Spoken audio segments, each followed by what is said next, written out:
Right? Like, what? Okay, what's up, guys? Your girl Luca here, back with another episode of Z Show. I am here with Singer in slow mo, and we have a lot of things to talk about today.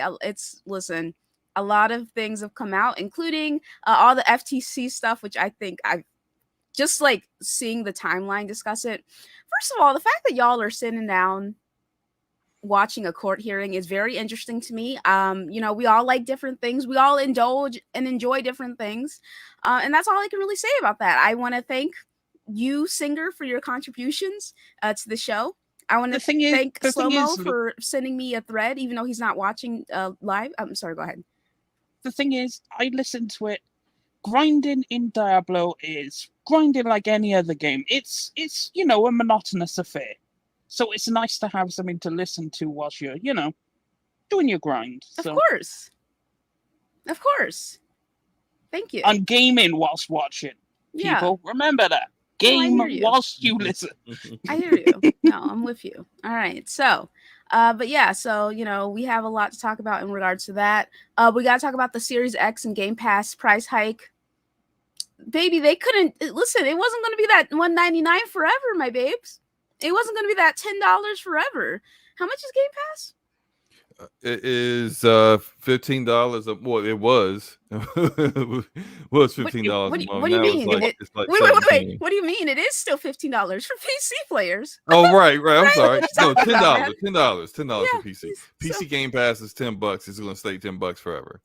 So it's just a They different vibe know in better the than to PC mess land. with PC people like that. They know.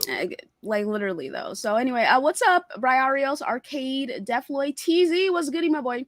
Cool endings. What's up, Aaron? What's up, Latex? What's up, Lino? What's up, Gregor? Can't y'all watch Judge Judy like a normal person? What's good, Dwayne? What's up? Oh, Scrub. What's up, my boo? What's good? That's my game share partner. I haven't been on my Xbox in quite some time, man. I still need to figure out if I can turn it back on. Hopefully, I figure that out before Starfield. Just kidding. I'm playing Starfield on my PC. So anyway, Meat Puppet, Hurricane. Do you need to turn it back on is the question. Yeah, no, I definitely need to turn it back on. I will say this. Go ahead. Why? Yeah. Well, anyway, so moving on from that. And then we're going to also give our Final Fantasy impressions because that's been a lot of fun as well. But before we give our impressions, we're going to talk about how Final Fantasy did review-wise. So Final Fantasy is currently sitting at an 88 on Metacritic. And Fuck you, Slomo. The hell? I chose 89 and he deliberately chose the one below me, which was 88. Hey, man, the Price is Right rules always work, man. Oh yeah, no, you're good. And so and then it's like at I think 77 for the user reviews. Let me just double check. Because I did take a screenshot of it earlier. I don't know where I put the screenshot, but yeah, so what the heck? Okay. Yeah. So wait, hold on 1 second. I just got a message. 1 second, my beloveds. I just got a message. I'm also looking for it. Here it is. Jesus Christ. 7.5 for user score with 2,118 ratings, and an 88 for critic score with 108 critic reviews or whatever. So I actually read through a couple of reviews because I was curious. I was just like, is this some BS review, or is this like a genuine review? You know what I'm saying? Because some of these writers. Some of these writers just be having like the most outlandish hot takes when it comes to this stuff, and I get it, like clicks and everything, but but yeah, I go ahead. You mean like the one that gave it 100 and said it's not a perfect game by any means? First sentence, and they gave it 100. I'm like, what are we doing here, people? I guess I guess I don't really understand how you can give games like 100 if like I know I've seen people discuss like 100 doesn't mean it's perfect. I'm just like, okay, Yeah, but you also can't be like, it's got all these flaws. 10 out of 10. Like, come on now. It's got like a gazillion. Well, no, I'm not saying this game has a gazillion flaws, but if you spend a significant portion of your review talking about what you don't like about it or what's not good with it, and then still give it a 10, I'm kind of looking at you sideways like, what are you doing? Which is also kind of reason why I'm always like anti-review score, because people care so much about the score and not really about the review itself. Like, honestly, most people don't even read the reviews, or they read part of it and then they just skip down to wherever the score was and keep it moving. So yeah, I just wish review scores weren't a thing, but it's the way the industry is set up. It's always going to be a thing. I like that they're a thing. I think it's funny. I have myself a good old time watching people get worked up about it. So all right, let me just go ahead. What's up, Bito Cloudo? It's been a while, my boy. Blessed Felix, what's up? Okay. Leaky, what's good? Adam, what's up? Phil, what's up? Lynch, what's up? Andre, what's up? Hurricane, what's up? What's up? Meat Puppet, if I didn't say hi earlier. Megan Fox is a 10 out of 10. She has a toe thumb, but it won't make her a 9. Megan Fox, is Megan Fox a 10 out of 10? I don't think so. I think she's like I do not think so. I think she's way too crazy to be a 10 out of 10. Yeah, that's a good point. Yeah, Megan Fox couldn't be a 10. No. Her taste in men kind of detracts points for me. Even MG, what is his name? MGK? Machine Gun Kelly. Yeah, MGK is like handsome, but he's like weird. So what in the world? Okay. So anyway, moving on from that. All right, let's go ahead and get into it. Oh, so yeah, but there have been some concerns that people have brought up in regards to Final Fantasy's performance. Okay, so before Final Fantasy 16 came out, we all got access to a demo. Now, some very wonderful and polite people, when I was discussing the performance of the demo, which, mind you, I didn't have any issues when I was playing the demo personally. I did see that other people did, and if people are telling me they're having issues, I believe them. So I was discussing it a little bit with a couple of ponies, but the ponies were like, Luca, there's a day one patch. Okay, you can't talk about it until it's day one. Okay, shout out to Nick. Anyway, but like, yeah, so shout out to Nick, Nicky boy, when it comes to that stuff, and then a couple other people who were like, it's not it, what do you mean, like it's getting a patch, it's like, shout out to y'all, really truly shout out to you guys, and not just Nicky, just like the other ponies who were saying that nonsense, like, turn this on. All right, it takes 1 second to look shit up, dude. They literally said, hey, in this article right here, this patch right here that is already out, okay, for the game is going to be the day one patch. Literally articles discussing that. And then people are like, I don't know how to read. I don't know how to read. You know what I'm saying? Like, turn this on for once. Turn it on. And if you're not gonna have this on, don't be in my fucking replies, because we can both act dumb. I could act stupid with you. So anyway, moving on from that. Final Fantasy 16 resolution drops as low as 720p in performance mode.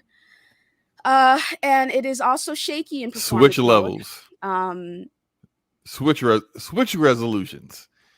Gotta love it.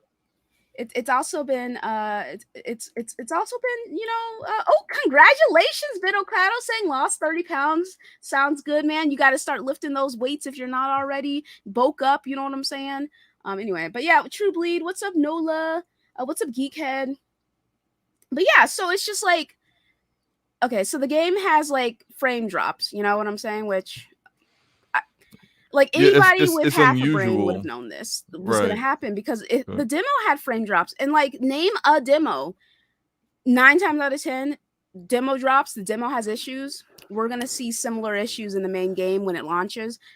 Please name a time where that didn't happen. You know what I'm saying? The biggest one being Anthem. Whew, what a traumatizing experience for all of us. Like, the L's that we all took with that goddamn game, dude. Goddamn.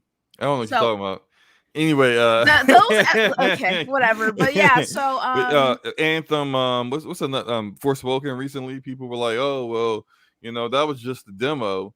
The performance in the demo isn't going to be representative of what's happening in the actual game. Wrong.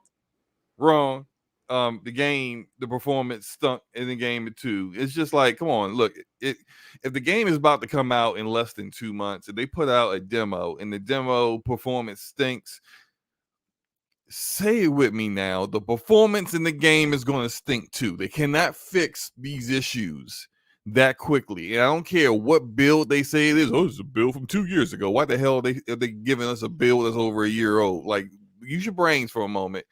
It's not are you a telling year-old them? build. So are you telling them to turn this on? Yes, Turn this absolutely. on. Turn If it you on. can. If you can. If there's a switch, man, like it's like the lights are on, but nobody's fucking home. I mean, usually that's referring to someone without any emotions, but it also can refer to people who are just dumb, deliberately obtuse. You know what I'm saying? Pretending to be fucking stupid. Hold on. Let me talk shit for 1 second. Uh-oh. Respect, because I actually did not get jumped for this. Like I'm skipping along with topics, but I'm already like there. But you amped up, I posted, I was like, if I say something about the amount of cutscenes in Final Fantasy 16, will y'all jump me? For the most part, people are like, no, you're fine, right? But I did get a couple people.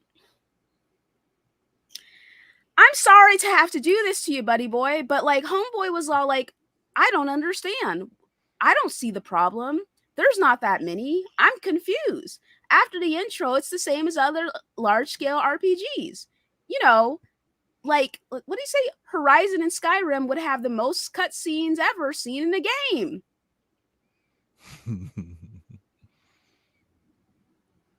I'm just like, nobody is counting any NPC dialogue. Like, what are you talking about?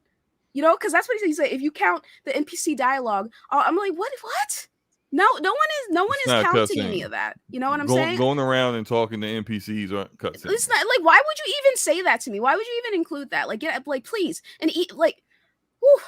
And then not only that, I had somebody else come and like, okay, so this guy, Steven, he's all like, people are trying to gaslight everyone saying Final Fantasy's always had a lot of cutscenes. Mind you, people are coming up in here and they're like, Final Fantasy 10 has 10 plus hour cutscenes. What Final Fantasy are we on? 16. What? I'm sorry, again? 16. Okay. What's 16 minus 10? 6. Okay. So why are we skipping Final Fantasy 11, 12, 13, and 15 when talking about the length of these fucking games? And you just jump back to 10, which came out in 2001, to be like, Final Fantasy has always had. Well, like, what are you saying right now? You are deliberately picking and choosing parts of an argument people are making to try and make sure that your point is made. But it doesn't work like that. You have to include all the Final Fantasies. So I went back and I was like, let me go ahead and see how many hours are in these other Final Fantasy games. All right. And I was like, Final Fantasy 15 has 7, 13 had 8, 12 had 6, and 11 had 6. Of course, I'm not counting 14 because it's an MMO, right? But like, what are you saying right now? It's been literally, and it's been since 2001 when Final Fantasy X came out. It's been 2 decades, which means that a lot of people who grew up with these games, right, are like, It's been quite some time since he said they always have a lot of cutscenes when. Like, honestly, there weren't cutscenes in Final Fantasy games until 7, which is like that was like when the Switch happened and they stopped doing like the old, style of Final Fantasy RPG, where it was like always turn based and the whole 2D look the way you would see it from like Super Nintendo. So like, those games didn't have, like, if you play those games now, they got cutscenes that they've added in like later versions of those games, but when they originally came out, they didn't have cutscenes. So like, people act like they know what they talk about when they don't. Yeah, it's just like, why would you? I'm like, girl or friend, I'm like, I'm gonna let you live your best life, and I'm just gonna keep it moving. But I'm just like, and then other people are like, well, what about Metal Gear Solid 4? I'm like, Dude, that is a fucking outlier. Right, and like you goddamn know people are it, naming games that like clearly everyone has said the cutscenes were way too long. So it's just like that's not normal. What are you talking about? Like it's not. So I'm just like, all right. So anyway, for the most part, people left me alone. They were like, no, girl, speak your piece. But I was just this like deliberately acting like you're too stupid to understand simple things baffles me. Like I will never understand that aspect of it because like for me, unless I'm playing a little game, I'm doing a little jokey joke with you. It's not that difficult to understand most of these concepts. Like for me personally, and like okay, let's talk about our impressions. I'm loving it. I'm having a great time. Clive is so sexy. That is a man, right? I'm really enjoying myself. The combat is fun. It's like very simplified. If you want that combat to be easy as fuck, you can. I was like, I'm not using the what is it, the ring that dodges automatically. I'd like to dodge myself, you know. Right. And like there's like things that just make it like can make it really easy. So I think it's super casual. I don't know how the other Final Fantasy games are with that kind of stuff, right? It's easy without that ring too. Like the dodge window's pretty wide. So is the parry as well. So it's I mean it is what it is. It's the combat's fairly easy. Yeah, it's just but it's fun though. But it's fun. I'm having a lot of fun. I like how grandiose the cutscenes are. Like that. That's great. Here's the thing though. Okay, listen. It's not the fact that there's a lot of cutscenes. All right. It's the pacing. It's the pacing that's getting to me. Because like literally I turned it on and it's been okay. I feel like I'm not exaggerating this. Maybe I'm just, I was hallucinating while playing, whatever, right? But I feel like it's gameplay for like a minute and then cutscene. And then gameplay for a minute, cutscene. Fighting, cutscene. You know what I'm saying? And like there have been a couple times where I'm like, okay, the story's really interesting, it's really engaging, it's intriguing. Let me go grab some food so I can sit and watch this. And as I was watching it, I was thinking to myself, I'm like, maybe they wanted to do like, you remember Advent Children? The movie? Yes. Oh Lord. Slow-mo, I guess you've never heard of it. But anyway, so Advent Children, it remind me of that, right? No, my bad. No, I have Advent Children. I've watched it 5 million times. Yeah, because I'm just like, are you not going to say anything slow-mo? You with your Final Fantasy loving behind. But anyway, but yeah, so it reminded me of that. And I, like I said, do not misunderstand. I am loving the story so far. It is so interesting. But yeah, it's just like, it's a little, like the pacing's a little off. And it reminds me of Tales of Arise. I am not directly comparing Tales of Arise to Final Fantasy. All right. I am connecting my feelings about the matter. I'm not saying Tales and Final Fantasy are the same. All right. So please understand that before I say what I'm about to say. Yeah, okay? you do have to preference that because people Like, are dumb and would think like you're comparing the total game to I know. total. Yeah. I know. So when I was playing Tales of Arise, which is a fantastic game, I love Tales of Arise. I gave them so much of my fucking money. Like, yeah, I love Tales of Arise, right? You bought all them outfits, didn't you? I surely fucking did. The only ones I didn't buy were the beach outfits, like not really my scene, but all the other ones, yeah, I surely fucking did. So, wait, Singer bought all the beach outfits. We all know he did. No, I got mods, sir. Okay, so he got them. I don't need to pay for nothing. I got mods, sir. Who pays for stuff like that? Come on, man. Yeah, okay, I hear you on that. So, but like when I was playing, there would be multiple moments where it was like long segments of like cutscenes or long segments of gameplay. That final the final stretch where you're like in that castle type area. You know what I'm talking about, Slow-mo? And I was like, brother, can I get a cutscene? Can I get a cutscene, please? Because it was like fight. So it's like, it was a little lopsided here and there when it came to that stuff. So it reminded me of the feeling I had when I was playing Tales of Arise based on that. the pacing issue. Again, I am not directly comparing Final Fantasy and Tales of Arise. Okay, so Yeah, I am I loving do the remember dark near tone. the end. I remember getting annoyed. It was like over an hour of a cutscene. I remember that. I was just like, bruh, what is? I mean, what is happening here? Can we get back to doing something else? Anything else? I was like, the pacing of that, especially near like in the final act of that game, got me really annoyed. So I do understand the even though I I don't think so enjoyed it though. far. So far, I haven't seen a cutscene in this game that's been that long, but I do understand the feeling of kind of going back to that. Go ahead.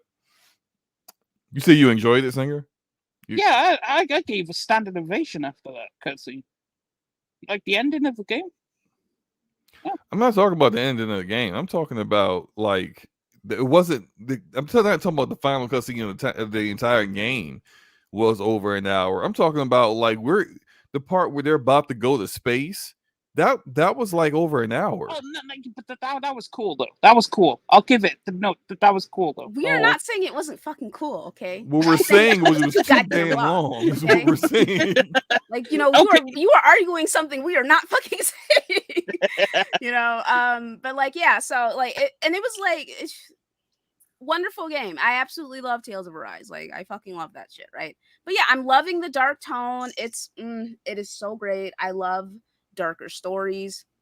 For the most part, there are some darker stories where I'm like, it's a bit too dark for me. But this is like a good dark, you know, like a good mix of dark. Speaking of dark, I can understand why they didn't include any people of color or black people up in these games, considering they're dealing with slavery, and you know, some people were making some comments about that, and they're like, okay, we forgive you, Yoshi P and stuff. So I think that's pretty funny too. Yeah, But I ain't forgiving shit. I do want to talk about that for a moment because these side quests, bro. All right, so yeah, no spoilers, like, please. well, yeah, no spoiler. I'm just talking about just in general. Some of these side quests are so over the top with the classism because it's not really racism because there's like again there's no racism in this game, but definitely classism and just the method of which some of these people truly treat other human beings like they're not even human. It's just like I understand some side quests being like that, right? Why are all the side quests like that? Like every side quest that you encounter out in the world, not the ones that are in your hideaway, which is basically just fetch questions. Hey, Clive, pick up those pillars over those planks over there and bring them to me, like that kind of stuff, right? Not that, but I'm talking about like when you're out in the world and you encounter someone, and it'll be like some dude that's like in need of help, and he's like, "Ew, it's a bearer. Get away from me." I'm like, you're dying. It reminds you of the racism from Tales. Yeah. It's just like, what is you're a Ridden? Like, shut up. Yeah, and it's just like I don't want to help you at all. God. You know, like there's a particular side quest in this game that made me so like I literally wanted to kill these NPCs myself. They were so just over the top, and the dialogue ain't exactly great for these side quests either, because it's not like it's very nuanced and well written dialogue here. It's like, ugh, freaking stinking bearer over here, get away from me, you filth. I'm like, yeah, I'm not doing any side quests if I can avoid it. They're awful. They're the like some of the just this, and then they're all focused around the same point, which is like I understand the point, right? I get it already. Have side quests that have different a different like theme to it. It's all the side quests are all these people hate bearers and treat bearers like they're toys, like they're tools, like they're not human. Yes, you've been telling me this since like the beginning of the game. I get it now. Can these side quests stop being like me helping the worst human beings in the world, please? So like that's just been really annoying me. The performance, I'm playing in performance mode because I'll be damned if I'm playing at 30 FPS. At least I get the 60 FPS Fight scenes. in the fighting. Outside of that, it's a roller coaster. It is literally a roller coaster as I'm just traveling through the world. And sometimes I feel like Clive is running in quicksand or something. Yeah, me too. He's just like, you're just trying to run. I'm just like, what is he doing? Is he hydroplaning? Like, what is happening? Like, why am I not moving any faster? But it's really just because the frame rate's struggling that it feels that way. But I'm enjoying the story. I'm enjoying the characters. And I'm enjoying the combat. I do think it's a good game. I do not think it's going to be in the conversation for like game of the year. I don't think so either. Yeah. Honestly speaking, just because of like the mixed reception that we've seen. Like I've never, of course but it's been okay. I'll amend my statement. It's been a really long time since I've seen a game score so highly, but still have like negativity surrounding it. Like, you know, like people talking about the story and such, which like, again, no spoilerinos or anything, but like I'm actually like, because I was like, oh, this is a home run because y'all got me to get this game. And shout out to MJ, he bought the game for me and stuff. So, you know, but like, yeah, I was just kind of like, oh, but I personally, you know, I was listening to Skill Up Review and he was like talking about like the political stuff. And he's all like, yeah, this is going to be a slog if you don't like any of that stuff. And I'm just like, that shit sounds awesome. I fucking love that political shit in games, dude. Like, especially if they can make it interesting enough and dynamic. I love it. I think it's so compelling. There are shows I like about it. The only reason I stopped watching Game of Thrones is that what was my reasoning? Okay. Something happened to Sansa, and Sansa was my favorite character after she stopped being annoying. And I was like, well, I'm not gonna watch this show again until Sansa's happy. So I never went back. So I never went back. I never went back. But you know, that's a LI dodge because I heard, you know, season 8, like that catastrophe. So they absolutely ruined they ruined the whole thing in the final season. Yeah. So like I said, I watch I don't always agree with Skill Up's reviews, especially after playing games. Sometimes I'm like, what was bro cooking? But you know, it's his opinion, so who cares, right? Right. You know, so you know, like I care enough to watch it because I find his reviews interesting, even though there are certain aspects I don't agree with, you know. But yeah, so it's just like, all right, cool. And then like, you know, you saw a couple of other people who had like similar perspectives to Skill Up. And it's just interesting. But again, the performance dropping to 720 with 60 FPS, it's not even a stable 60 FPS, which I guess fuck these consoles, man. I guess No. I can continue my ScreenX slander. ScreenX is dog shit. Okay. And they've been doing this now. How many AAA games did they put out that come out with issues? What are their last 3 big AAA games? Final Fantasy VII Remake, Forspoken, Final Fantasy 16. Have all 3 of these games come out perfect? I would say 7 Remake. I can't recall any performance issues with 7 Remake.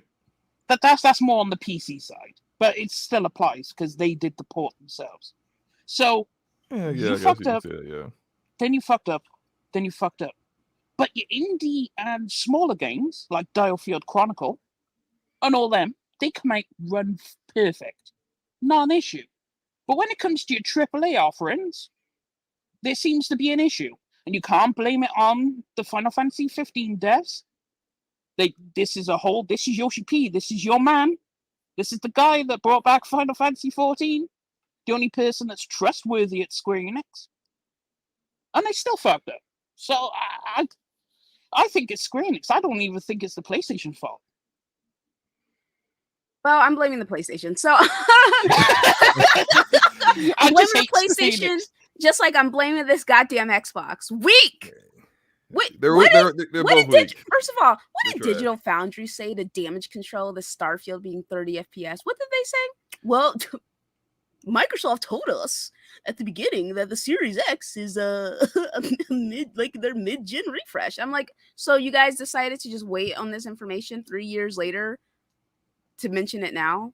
Like, does that not strike you as suspicious?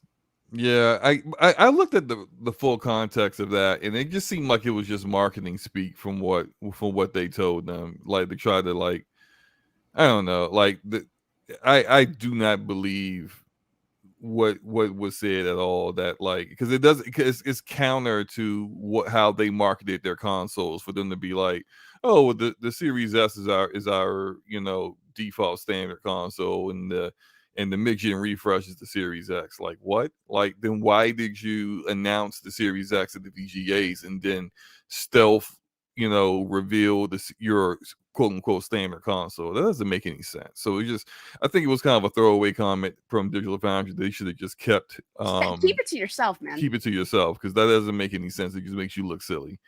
And look, the hardware, look, the Zen 2 architecture wasn't like the top of the line when you first got the console. The RDNA 2 wasn't top of the line either. RDNA 2 has always sucked at ray tracing. You got, and then people are like, hey, we're getting ray tracing in the next game. I'm like, you don't want that. You don't want that on consoles. Your architecture don't handle ray tracing good. You better hope it's just ray trace shadows, and even then, you better hope you're able to turn it off. It's just like your hardware is not that great, man. So I mean, like, you want great hardware, go to PC. That's where it's at. Exactly. Like, Depending on what kind of PC you have, that is. Oh Lord.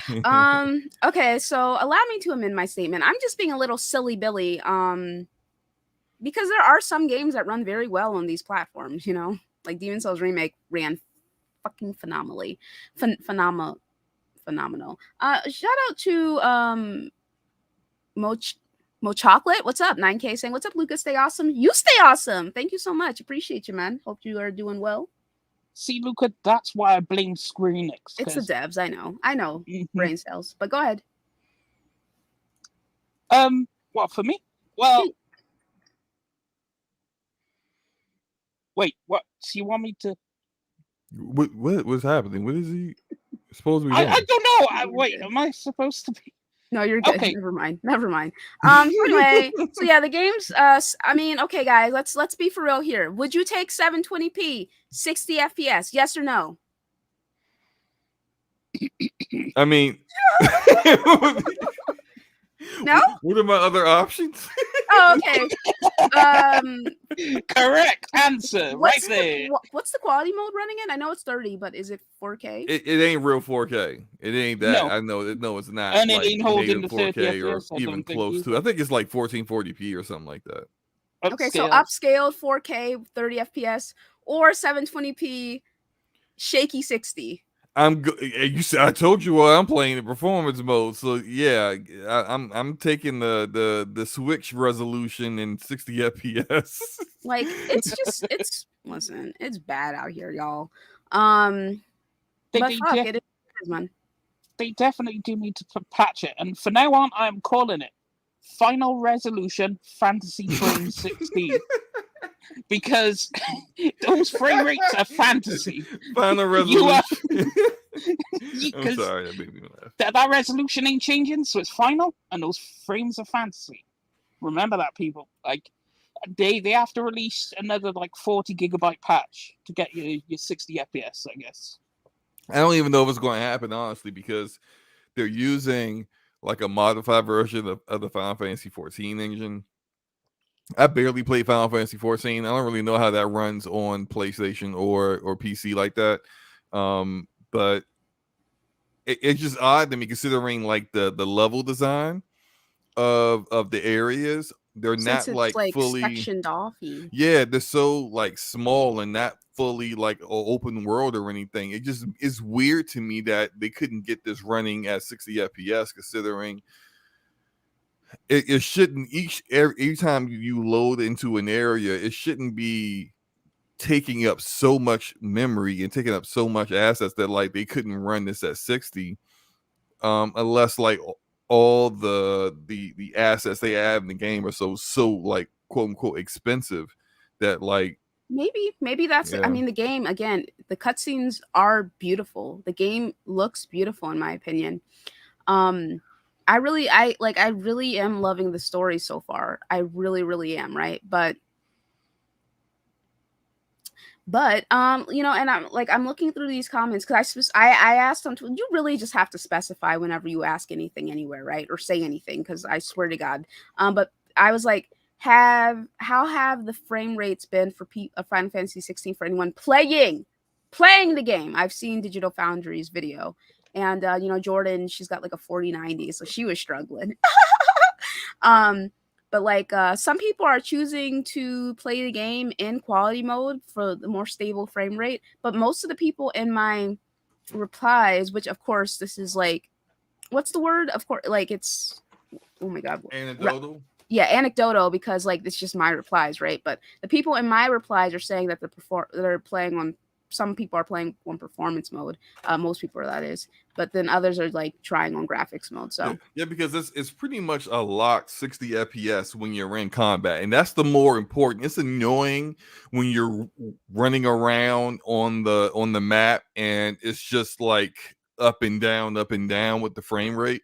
But when you get into combat, it does get kind of like, I mean, like, don't look in the background. I mean, you kind of focused on fighting, so you shouldn't be looking in the background, but it's kind of blurry. But it doesn't drop frames really at all when you get into combat. And even with some of these like moves you'll do, like I can do like there's one move with it'd be kind of a spoiler to talk about. no spoilerinos, yeah, my boy. but like there's a particular move that's like almost like a freaking hurricane is created, and it's just like the frame rate doesn't drop when you do stuff like that. So that is kind of like more important to have solid frame rate when you're actually fighting, because you don't want to have a unstable frame rate while you're trying to time a dodge or a parry. That's problematic. So it sucks because it's not stable, but at least on the combat side it's stable there. But Yeah. slow-mo, the SSD was supposed to give me extra frames, a resolution. Well, the SS, at least the game loaded quickly, right? I mean, It the does load SSD fast. putting in work. Hey, there we go. It There's loads something. super fast. okay, so let's see here. You want to talk about the price increase for Series X and Game Pass? Yes. Okay. So let me go ahead and Series X and Game Pass price increase. I definitely was giggling a couple days ago, not because it's particularly funny, but because of the responses to things. Because I feel like a lot of us saw this coming, but the thing of it is, the bots were like bashing Sony for. Sony did raise the price of the PlayStation 5, right? Did I make that? Yes, they did. Okay, the bots were bashing PlayStation for raising the price of the PlayStation 5. Like, why would you do such a thing? And did Phil say something about that too? Did I make that up? Like, I think Phil only said that they had no plans to raise the Xbox or their services at that time. That's all he said. Well, that was what, 6 months ago or something. So that's fair. Yeah. He's like right now, he is just a wordsmith. You know what I'm saying? Like, but okay. So Microsoft is increasing the Xbox Series X in most countries in August, apart from the United States, Japan, Chile, Brazil, and Colombia.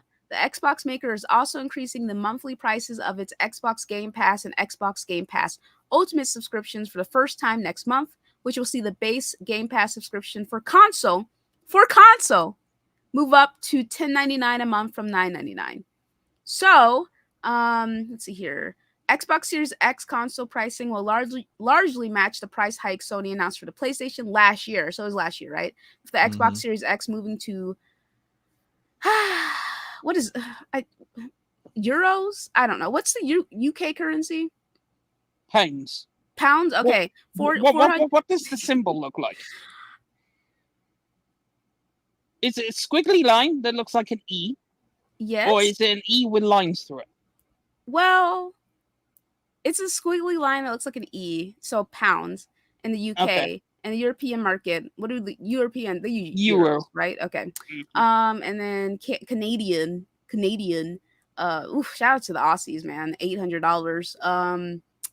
They get screwed so hard. The Series S pricing will not be adjusted in any markets, remaining $300. And they just they just announced that 351 terabyte model of the Series S. So yeah, I saw people talking about it. Overpriced, that is. I believe. I saw people talking about it at Xbox Uni, in his space. That's another great space by Xbox University. I must admit, let's be for real here. Let's be honest. Let's be honest for 1 second here. It's bullshit. Obviously, it's bullshit. It's been 3 years and these consoles can't even hold a fucking stable 60 and you're raising the price. you're fucking kidding, right? You're joking. And you're also raising the price of Game Pass. What does Xbox come out with? Riffle. Yeah. Okay, so it's just like, what are you even saying right now? That being said, the price is raising for everything, everywhere. Going to the grocery store is a traumatizing experience for me, considering I am unemployed right now. A bitch. I'm looking for a job, guys. I have 3 job interviews set up, okay? 3 multi-stage job interviews set up so far. So it's not like your girl is just bumming about, okay? I'm doing some stuff on the sidelines as well. All right, I'm technically working right now, but it's like not right now, but like doing like a quick little contract, okay? But grocery shopping is painful for me. I've had to dig into my savings, and it hurts. When I look at the food, I'm just like, why is cereal $7? Has cereal always been that expensive? I don't think so. No. Okay. Eggs. I don't really pay attention. I just be grabbing stuff. Of course. That's how I used to be too when I was employed. But like eggs, okay, I've always bought the organic eggs, like especially the last couple of years. So those eggs are always like $6. So the egg price increased, and I was like, all right, I'm already spending that. Milk, y'all, it's tough out there, man. I'm just looking at these prices like maybe I'll starve. I don't know. But you know what I'm saying? So it makes sense that the prices are raising, because the prices are raising for like freaking everything. Gas is expensive still. I don't know. It's rough, right? But it's still bullshit. It's still fucking bullshit. You know what I'm saying? Like, it sucks. And it also sucks, especially considering how difficult it's been to find an Xbox and a PlayStation for some people over the last couple of years, especially the beginning of the panorama and such. So shout out to Meat Papa with Super Chat. Appreciate you, my boy. Saying, I agree, Luca, the price increase is bull. But what did you expect from a company that can't figure out how to put in larger internal storage or at least make it easily swappable? Honestly, Xbox's engineers, wait, who are we talking about? He's talking about Microsoft. and their choice to use proprietary instead of just off-the-shelf SSDs like PlayStation. Oh, okay. Yeah, no, I definitely hear what you're saying, but I feel like, that shit's for a reason. God forbid I damage control from Microsoft. You know what? You're right, Meat Puppet. I'm just going to take what you have to say and keep it moving. I don't know anything about that shit. I agree. So anyway, box cereal tastes like cardboard. I feel like I don't know if I can agree with that. I cannot agree. Yeah, I'd be eating that cinnamon toast crunch. Delicioso. I like Raisin Bran Crunch as well. I like Honey Nut Cheerios. But Honey Nut Cheerios, have you guys noticed, has like a weird aftertaste? Is that just me? No, unfortunately, I don't know what your Honey Nut Cheerios are like in America, but our Honey Nut Cheerios just taste fun. For my virgin ears, Slomo? Like, oh my God. I just said that because I wanted to see your facial expression. Y'all continue. Frosted Flakes is like, it's touchy though. Like, sometimes it's good and other times I'm like, this shit is trash. So Captain Crunch, usually always good. Fruit Loops, good. Apple Jacks, good. I like cereal, Is it good for you? Absolutely. First of all, most breakfast foods are not good for you. Let's start there, okay? They're fucking dessert in the morning. Toaster strudel, Pop-Tarts. Who approved of this? I actually watched a video explaining like the shift from like cooking to these more processed foods, but that's neither here nor there. But anyway, the Series X and Series X and Game Pass price hike, it's bullshit. I think most of us agree it's bullshit, right? Yes, American food has no filler, no real ingredients like Europe. Yeah, you're right. I've seen the videos discussing that as well. So I would never forget. I would never forget. Just real quick, like this girl I knew in college. She was always kind of thick, a little too thick, but thick, right?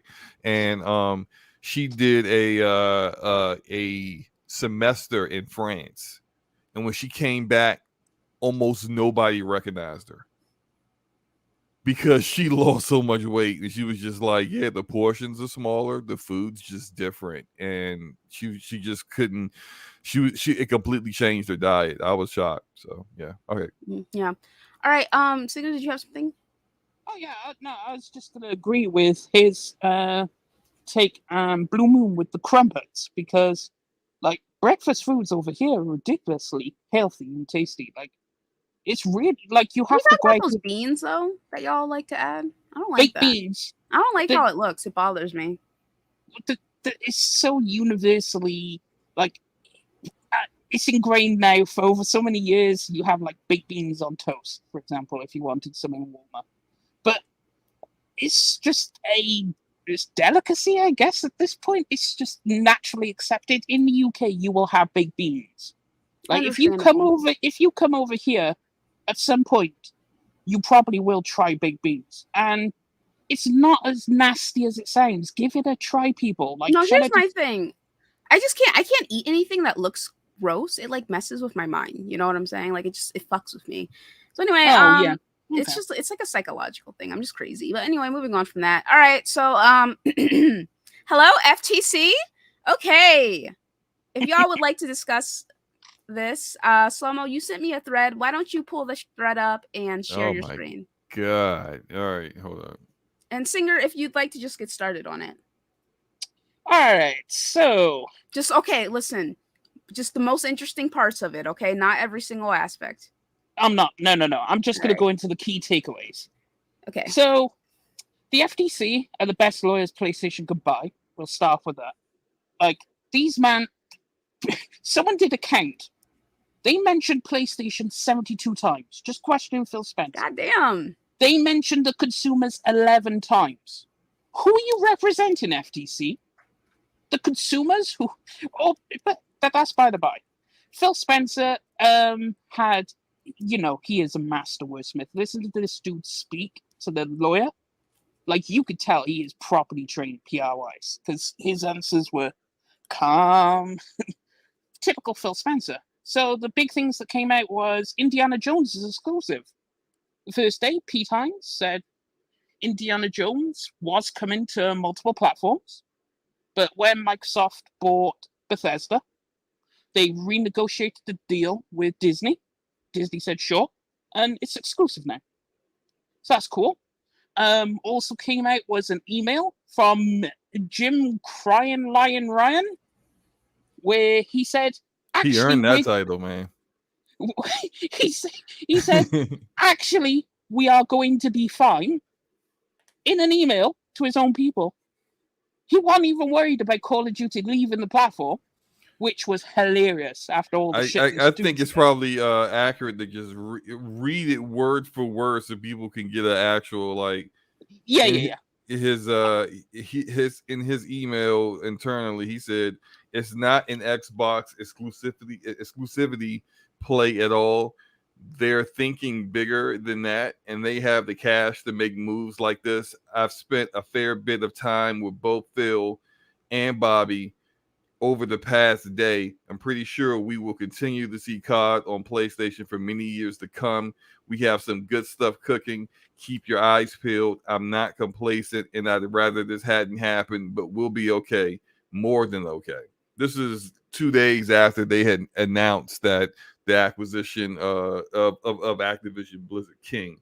So really, like, He Jim, has been Jim been performing. capping and He has been lying for the past year and a half. Yeah. All right, listen. If I was getting paid as much as Jim, maybe I'd be making a fool of myself too. You know what I'm saying?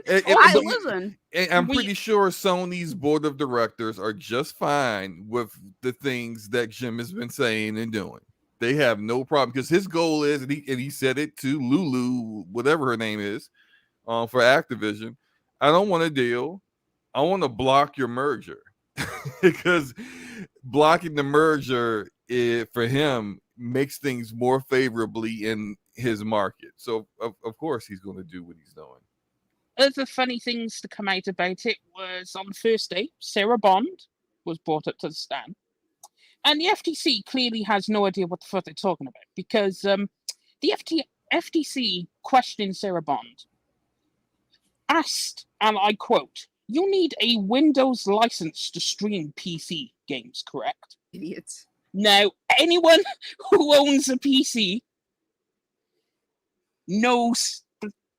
But yeah, she said, and I quote, "No, you could stream PC games without a Windows license." My jaw hit the floor that they actually asked the question, like, what, you did no research? Phil Spencer also dropped a bomb about the reason why he bought Bethesda, and I quote, "We heard that Starfield was potentially also going to end up skipping Xbox. We can't be in a position as a third-place console where we fall further behind on our content ownership. So we had to secure content to remain viable in the business." So there we go. That's the purchase of Bethesda. They were worried they were going to lose out, so they said, "Fuck it, we'll just buy the company." So that's a good play.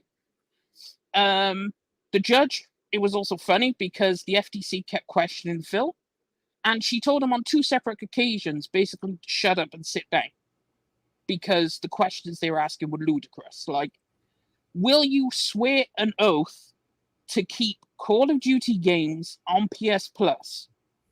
And then the judge said, "Okay, that's enough. Phil, you could step down." And I'm like, why are you trying to get these games on PlayStation Plus? And then to top it off, the dumbest argument that's been going around on Twitter for a while now, the FTC tried to make it a 2-horse race, PlayStation and Xbox. They want to take Nintendo out of the equation, right? So they call it the high-performance market. High-performance consoles. Now, Phil eloquently explained that, yeah, I receive reports, and the graph even backs it up, that they monitor how well the Nintendo Switch is doing, how well PlayStation's doing, how well Xbox is doing. They are all competitors in the space. But they believe that the Nintendo Switch does not compete with PlayStation or Xbox. And it confuses me because anyone who is a gamer, I'm sure all of you can agree. You can agree, Luca? Nintendo competes with PlayStation and Xbox? Nintendo wins. Look, It's not a competition. All right. If Nintendo was not competing with PlayStation and Xbox, and sometimes they even say certain things like that to pretend like it's not what it is, right? Like when Phil Spencer said that, "Oh, my competition isn't Nintendo and Sony, it's Amazon and Google," and everyone collectively rolled their eyes because like Amazon and Google aren't even really in the market like that. Like, shut up, Phil. Nintendo has said they don't compete with Sony and Microsoft, but all right, well, put your games on there then. Why won't you put your games on the PlayStation or Xbox? We all know what the answer is. The answer is because then people might not buy a Nintendo Switch to play those same games. Then you're competing. Yeah, I hear you. So it's just silly. That's a fair argument. Okay. Anyway, are those like the main points for the that came out? They're the main funny things. Most of it was kind of dull, so it's really hard to talk about it. Sounds like it would be dull. Just I'm commending y'all for watching it. We all enjoy different things, and I've been watching old action films. That's what I've been doing. Today I was watching Die Hard for the first time. Some of you may ask, Luca, what took you so long? Well, Die Hard came out 5 years before I was born, so there's that. Let's start there. Like, a lot of these movies, I mean, do I need to put this down now? Because you're talking about. Oh movies? Yeah, you can get rid of it. A lot of these movies came out when I was not born or a toddler. Clearly, based on my face, you guys can tell I'm youngish, just like I'm blackish. I mean, I'm fully black, but still. I mean, as fully black as you can be. I have 2 black parents. Okay, anyway, moving on. Like, why are you doing all this extra explain? Okay, because some people think I'm mixed. I'm not mixed, but I say I'm fully black. Is anybody fully anything in this country? No. Nope. So anyway, even the racist white people got some black in them. I will never forget that episode of Oz. Has anyone ever seen Oz? Where yes. One of the white supremacists found out that he had some black in him, or he knew, but he was hiding it or whatever. and they told him, what did they say? They told him to like cut his teeth out or his gums out because they were like, you have, you know, N-word gums or whatever. I love Oz. That was a fantastic show. But anyway, moving on from that. All right. Wow, short show, I guess, today. Channel member topics. And then I want to talk about the Jonathan Major situation. And then I also want to talk about no, I think that's it for today. I was gonna talk about that video. Which one? I thought you were going to talk about the video where the guy has I think his wife is Asian or something, and then people were going in on him. Not really. Like, at the end of the day, it's just people being cruel for no reason just because the dude is not attractive. Turns out he's got some like autoimmune disease too, which leads to, he's got like a bunch of health issues which like affect how he looks as well, apparently. And people, like I said, if you're an ugly people dude, don't care. People are on your ass, dude. If you're an ugly chick, well, I'm sorry. If you're an ugly dude, people are on your ass. If you're a fat chick, people are on your ass, dude. It sucks. And what was most, listen, I'm gonna say this as a girl, as a girl, right?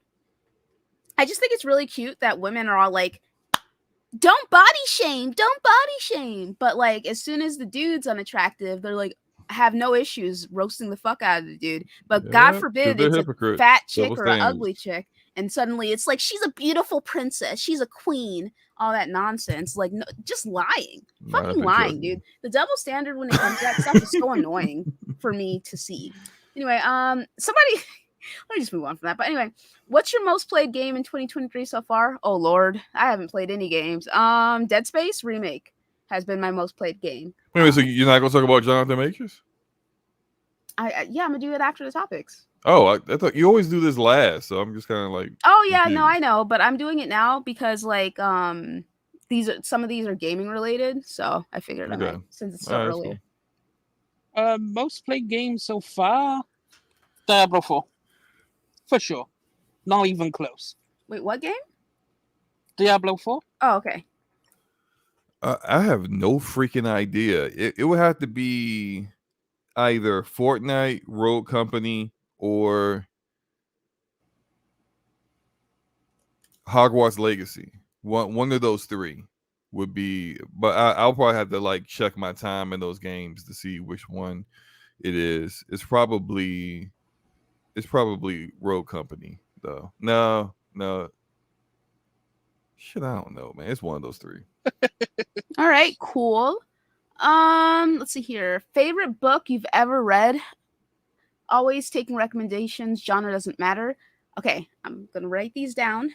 Let's go. Okay, go ahead. Keep it to two. The Way of Kings. Shoot, let me grab this. Let me get my app up real quick so I can. Singer, do you read? Yes, I do. I read a lot. All right, 2 books. 2 books. So they both come from Warhammer 40k. But they are amazing stories, so I highly suggest you check them out. And I would go by Horus Rising by Dan Abnett. Fantastic. What? Oh, like that? And I would go in with it's either between Galaxy in Flames or The First Heretic. I'd go Galaxy in Flames by Ben Counter. Really fantastic books. Great read. Right. I'm sorry. What's this guy's name for Horus Rising? For Horus Rising, it is Dan Abnett. Spell it? Abnett. Okay. The Way of Kings. That's Brandon Sanderson. You already know. Also by Brandon Sanderson, the Mistborn trilogy. I would say that one is definitely worth a read. There is another book by a guy named Daniel Suarez, Suarez, called Daemon, Daemon. I think that one is really excellent. Oh boy. I said 2. Mm-hmm. Well, no. Every time it's an anime topic, it's supposed to be just two, and the singer there's like 24. So it's usually 5. Let's start there. Okay, one more. Dan Simmons' Ilium, which is Illium, is awesome. Probably one of the best books I ever read. Dan Simmons. Dan Simmons? Yes. Right. That book's so good I might reread it. We can download it. I mean, Dan Abnett is one of my favorite authors. He does so many books, and every single time he writes a book, it is so good. Fantastic sci-fi, horror / dark theme author. Yep, there you go. Whole bunch of reading material for y'all. Warbreaker is very good, Phil. Yeah, Warbreaker is pretty awesome.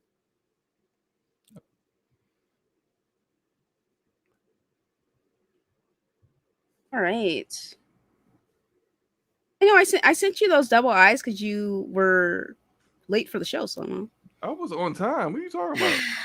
Okay, anyway, so first of all, you sent that after I was already here. It showed up after you were already there. So I was actually on time. Okay, anyway, so shout out to Brandon, who says, "Hey Luca and panel, I'm shocked. No one told us we were getting another Xbox showcase. While Indiana Jones is an Xbox and PC exclusive. I'm shocked. I didn't think Team Xbox had the guts to make it exclusive. Also, Todd Howard stopped PlayStation from getting Starfield exclusive, and Microsoft bought them because of Sony's exclusivity deals. Yeah. Yep. With talks. Okay, thank you, and then shout out to Phil. Is that you? Matex999 saying, with talks of cutscenes longer than a Twitter Space's backstory and games having more changes than a baby with diarrhea. Name two long-term franchises you were a fan of that both had major changes in its direction later on. One where you loved the direction and one where you hated it. Oh man, listen. Mass Effect. Mass Effect. I knew it was coming. No, Mass Effect Andromeda is a bit of a departure from Mass Effect 1, 2, and 3 in regards to writing.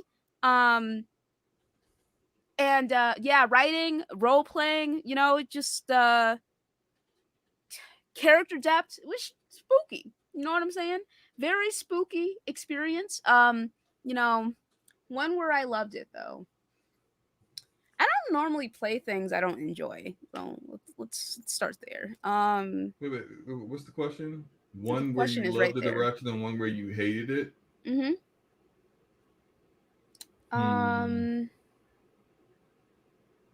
don't know. Like, I guess even though I can't really think of anything. I don't play things I don't like.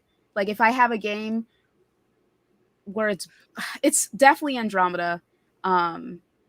Okay, one where I agree with you on Andromeda for a direction that I hated.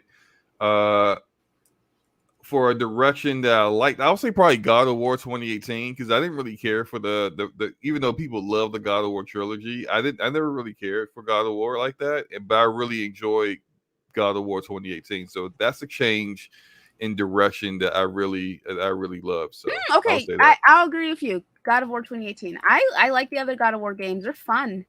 But I do like 2018. Did I beat it? No. But like I beat Ragnarok. So yes. Anyway, moving on from that. Change in direct. Hello. Mm-hmm. What? Change in direction where it went bad. I'd say Halo, where I hated it. I hated the way Halo changed direction from what it used to be, because it went in a weird direction, and then 4, I was like, okay, and then 5 hit, and I was like, yo, what are we doing here?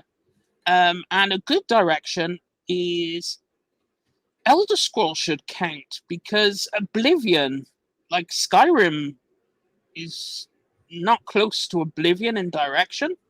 Like, Oblivion was keeping it more into the like pureness of it, and then Skyrim went a bit more mainstream. But I enjoyed Skyrim, so I'd say that's an enjoyable one. Yeah, no, I mean, I'm thinking of it like I said, I can't really think of any franchises where they changed things and I like loved it, you know.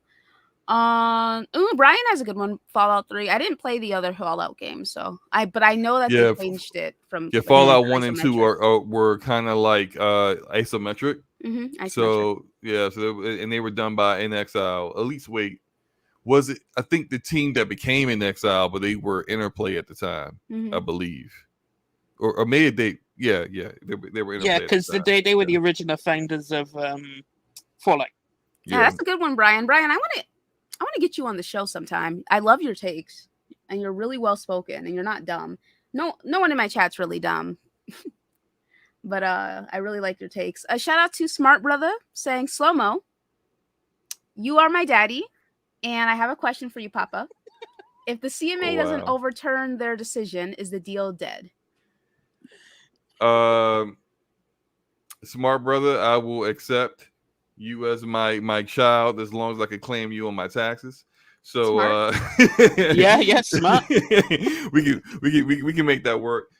Is the deal dead if the CMA doesn't overturn? No, I think they will close without the CMA and just probably because they could probably get around it by basically not doing cloud in the UK, because that was the grounds for their complaint. So then you just don't do cloud over there and you still just sell everything. And if you can get this acquisition and all you have to give up really is the things they already agreed to give up, and you just don't do X cloud whatsoever or any cloud anything in the UK, then you do it. So I think the CMA isn't a deal breaker. FTC though might definitely would be a deal breaker, I think. Oh Lord. Hello, FTC. Oh Lord. Oh, my back. Ow. Thank you, Smart Brother. Okay. Yeah, but just Slow-mo is so cool. He's one of the coolest guys. Send over that social. Send over those socials. I could get you on for next year. All right. So feels like for me, one I loved was Resident Evil Transition to Action -4 and 5. Because for me personally, it made sense for the story they wanted to tell. I have a list of ones I hated, but 2D Metroid, the Metroid Prime, was the worst for me, with Zelda Breath of the Wild being a close second. That's fair. Very fair. That's fair. And then Taken Back for You said initial thoughts for Final Fantasy 16, which we gave. Yeah, I think YouTube is just giving people's like fucking other stuff. Is weird. But anyway, thank you guys for the channel member topics. You know, if you guys want to support the channel in this way and submit topics for the show, it's like $1.99 for the basic thing, and then like $5 for the higher tiers, you know, if you guys just want to show your girl some extra support. So anyway, let's talk about Jonathan Majors. So listen, I must admit, you know what I'm saying, when the news came out that there's other people claiming that he was beating them, I was spooked. I was very scared. Scared as in like, this is like a sketchy situation. So not scared, but I was like, this is a sketchy situation. What do you mean there's other women claiming that he was abusive? You know what I'm saying? Me and Soma had thank you, Blue Moon, had some long form discussions on Jonathan Majors, which my first one being, how did a black man going to an Ivy League school get away with being abusive? Because that's what people were claiming. That's where, like, you know, I was like, that doesn't make any sense. That don't make any sense whatsoever. But if he was a white male, yes.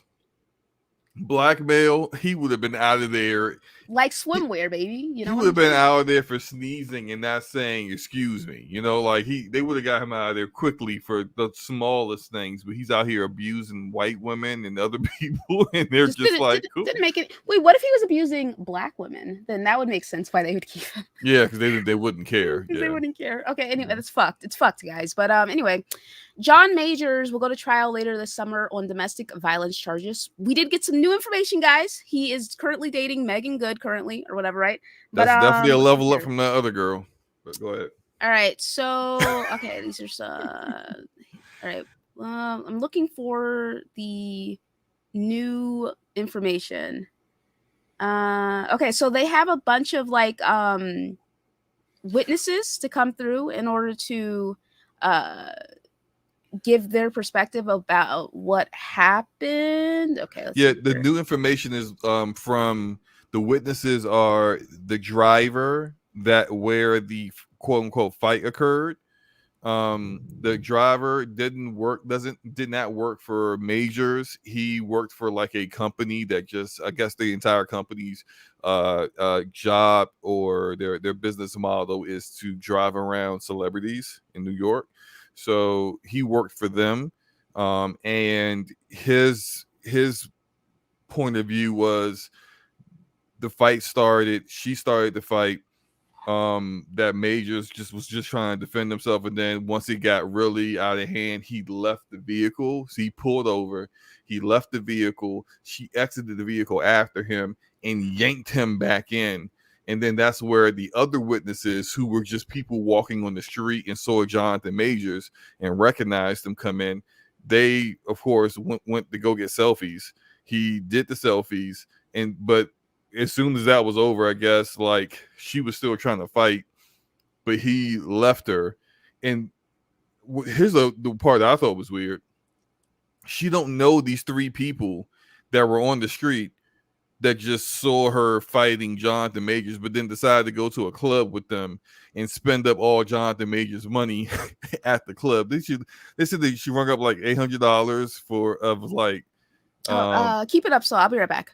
Okay. And there's also stuff on the screen to read if anything. Okay. So yeah. Well, that's a little bit later. So she rung up like $800 of drinks and private stuff and everything at the club. Meanwhile, she because later on she claimed that Jonathan injured her finger, broke her hand or one of her fingers, and injured her ear. They had visual evidence from the club showing that she showed none of those injuries while she was at the club partying it up on his dime. Meanwhile, at that time period, Jonathan Majors sent her a breakup text. He didn't go back to his penthouse, but instead went and checked himself into a hotel. Probably because he knew her and was like, I'm not going back home. So at some point they actually have visual evidence of her looking at her phone and realizing that she just got broken up with. She leaves the club, and that's when she starts calling him. And from where it says at this point, it says the woman later showed up at Major's apartment. This is where she had called him 32 times, accused him of infidelity via text, and threatened suicide. Chaudhry claims, that's his lawyer. Those purported texts were not included in court filings. Majors came home later that morning and called 911. The documents alleged after discovering the woman had taken a bunch of sleeping pills and was in his locked bedroom, unconscious on the floor of a closet with a cut behind her ear and a broken finger. In a letter to Paulie on April 18, Chaudhry claims that the actor's ex-girlfriend injured herself and that multiple witnesses will testify in his defense. Now, those witnesses are a handyman of the place that he lived at. So apparently Jonathan Majors has like this 3-floor penthouse somewhere in New York. And when he came home after, so he woke up after he got like from the hotel room, saw that she was threatening suicide, went home, and he couldn't get into his bedroom because she had locked it. He called the handyman for the building. The handyman opened it. He's another witness. And when he opened it, she was half naked on the floor, unconscious. And then that's when he called 911. So Chaudhry also says that body cam footage will show that a police officer coaxed the woman to say that Mr. Majors grabbed her by the throat by touching his own neck several times when questioning her. The defense lawyer accuses officers of being more sympathetic to a petite white woman than Majors, who is a tall, strong, young, very famous black man. Also, the body cam footage apparently shows the police officers saying, making comments like, "There's no way that that someone like him owns a penthouse like this." Essentially, showing a biased against black men that they could not be so successful to own something like that. They of course did not know who he was at Honestly that speaking, time. turn this on. Turn your brain on, because like, why else would he be? Turn it on, man. Right. So yeah, it's just they did not care that also when she left his penthouse, she apparently stole a bunch of jewelry and stuff when she left. So they didn't care that she stole jewelry. They didn't care that she had attacked him in the car. All they cared about was somehow he had to be, at fault for her injuries, even though he wasn't home. And there was a witness that said that like he was not there, and she was unconscious in a room where the door was locked. So like, how could he have gotten in there? It doesn't make any sense. But yeah. Ugh. Again, all of this though is his side of the case, the defense's side of the case. We don't know what the prosecution is bringing, if they have a case at all, if they do whatever evidence they may have. All that needs to be revealed at some point. All right. Yeah. So we gotta like wait and see. I definitely want to hear more about these alleged other abuse victims or whatever. So I mean, not whatever. That was just an added part of the sentence. I'm not saying whatever to the alleged abuse, please.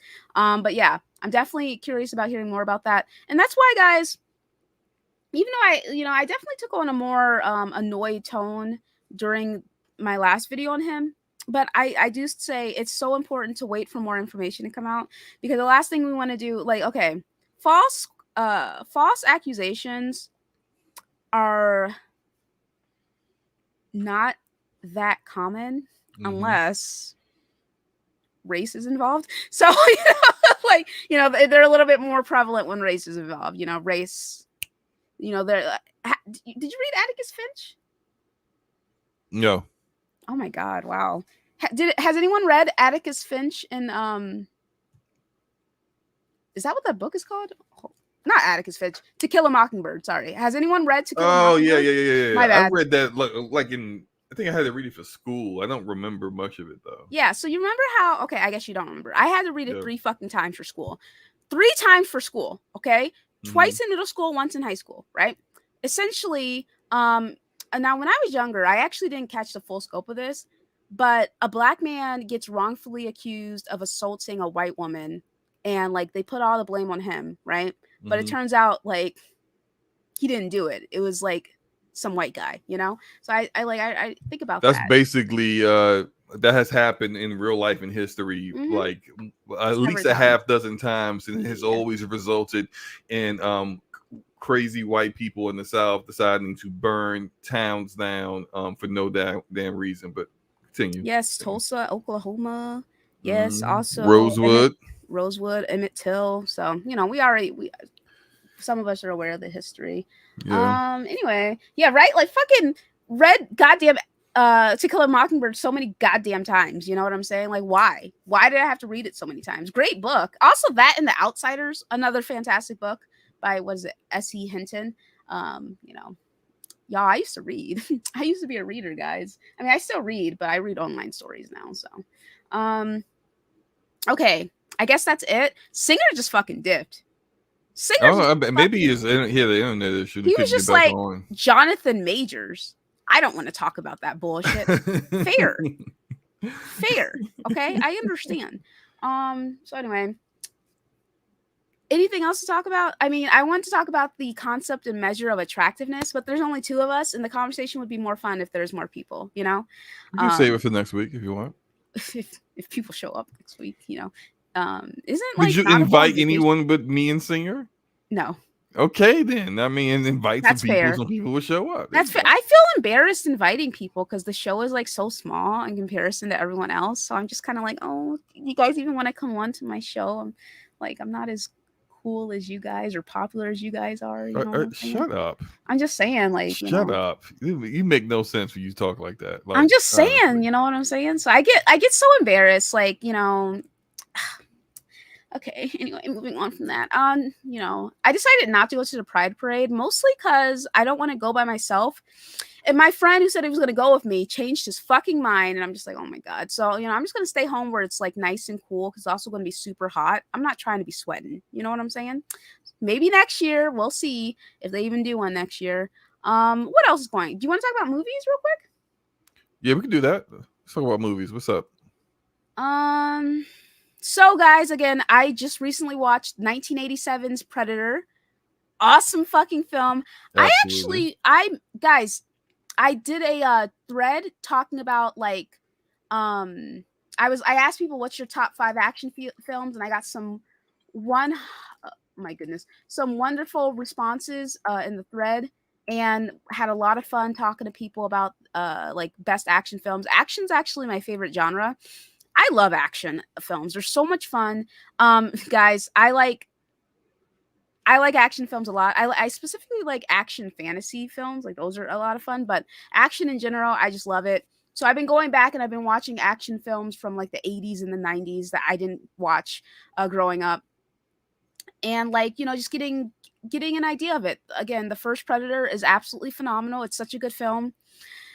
People are telling me to skip the other ones though, so I'm gonna listen. Can I say this real quick? I feel like the movies, the 80s decade had the best movies. And I'm going to say this because it was a perfect convergence of the technology reaching a point where they could really show off how creative they could be. And also just like the technology was there. And then we got so much of like the blueprint of how so many movies are today. Like I told you how like Die Hard became the blueprint of the action movie, where you didn't need to have a muscle-bound Sylvester Stallone or Arnold Schwarzenegger to do an action movie. You just get a regular Joe-looking dude like Bruce Willis. Predator definitely defined the genre. Aliens defined the action sci-fi genre. Like every movie, almost every movie that came out after that was the same. And with Die Hard, it like every freaking Wesley Snipes movies, Passenger 57, it's the same thing. So many what's the guy that I can't stand, the fake martial arts dude? Somebody in the chat already knows who I'm talking about, because he always be lying about like who he met, like, and how he fought Bruce Lee before and stuff like that. Anyway, just so many like action stars. Narrow it down. Yeah, but just so many action stars had their careers birthed from like what you saw, the blueprint of all these movies in the 80s. So like that's why when people say go back and go watch this, you will see Steven Seagal. Thank you. It's not Chuck Norris is legit. Steven Seagal is not legit. But if you go, just like always, people always say, go back to the 80s and go watch this movie, like John Carpenter's The Thing, like these movies that were iconic, and it just felt like it wasn't necessarily just the time period or the actors. It felt like just the technology had advanced to the point where you could actually do the things and it be legit and look right and look good that you couldn't do prior to that. And unfortunately, Hollywood has just been very much stuck in a rut where they just continue to keep rehashing these things instead of continue to be innovative with the advanced technology that they have now. Nice. Okay. So that I feel like you're spot on when it comes to setting the blueprint, like the same with Scream, setting a blueprint for the horror genre. Jesus Christ, horror genre. Yeah, even though that was the 90s, but still, yeah. Yes, you're right, I know the 90s. Just that's why I said 80s and the 90s. You know what I'm saying? Yes, okay. Lethal Weapon, the buddy comedy, the buddy cop dynamic duo thing. That Lethal Weapon definitely did that. So yeah. So I got some great like responses. But yeah, I just watched Die Hard. The Thing is on the list. I have to watch The Thing. I've seen The Bourne Identity. And like, yeah, these are just like some of the recommendations people made. And I've seen The Mummy, and just great movies I've heard of. Equilibrium, I've seen that. I have to watch Raid because The Mummy. Let's see here. I said 5 things. Bro was like, I'm gonna name 30. He's like, listen. Yo, how underrated was Brendan Fraser in his prime? No, He was for real though. super underrated. I love The Mummy. I love it. It's just so good, man. I would say Hollywood, like A22, they're coming out with some great films. Like they're Yeah. doing. Oh yeah. They're legit. Yeah.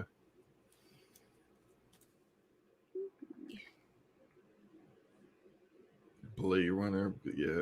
Event Horizon is an underrated horror movie. I gotta Event check Horizon is so you. Oh, every time Luca says stuff like that, I just like go, what the?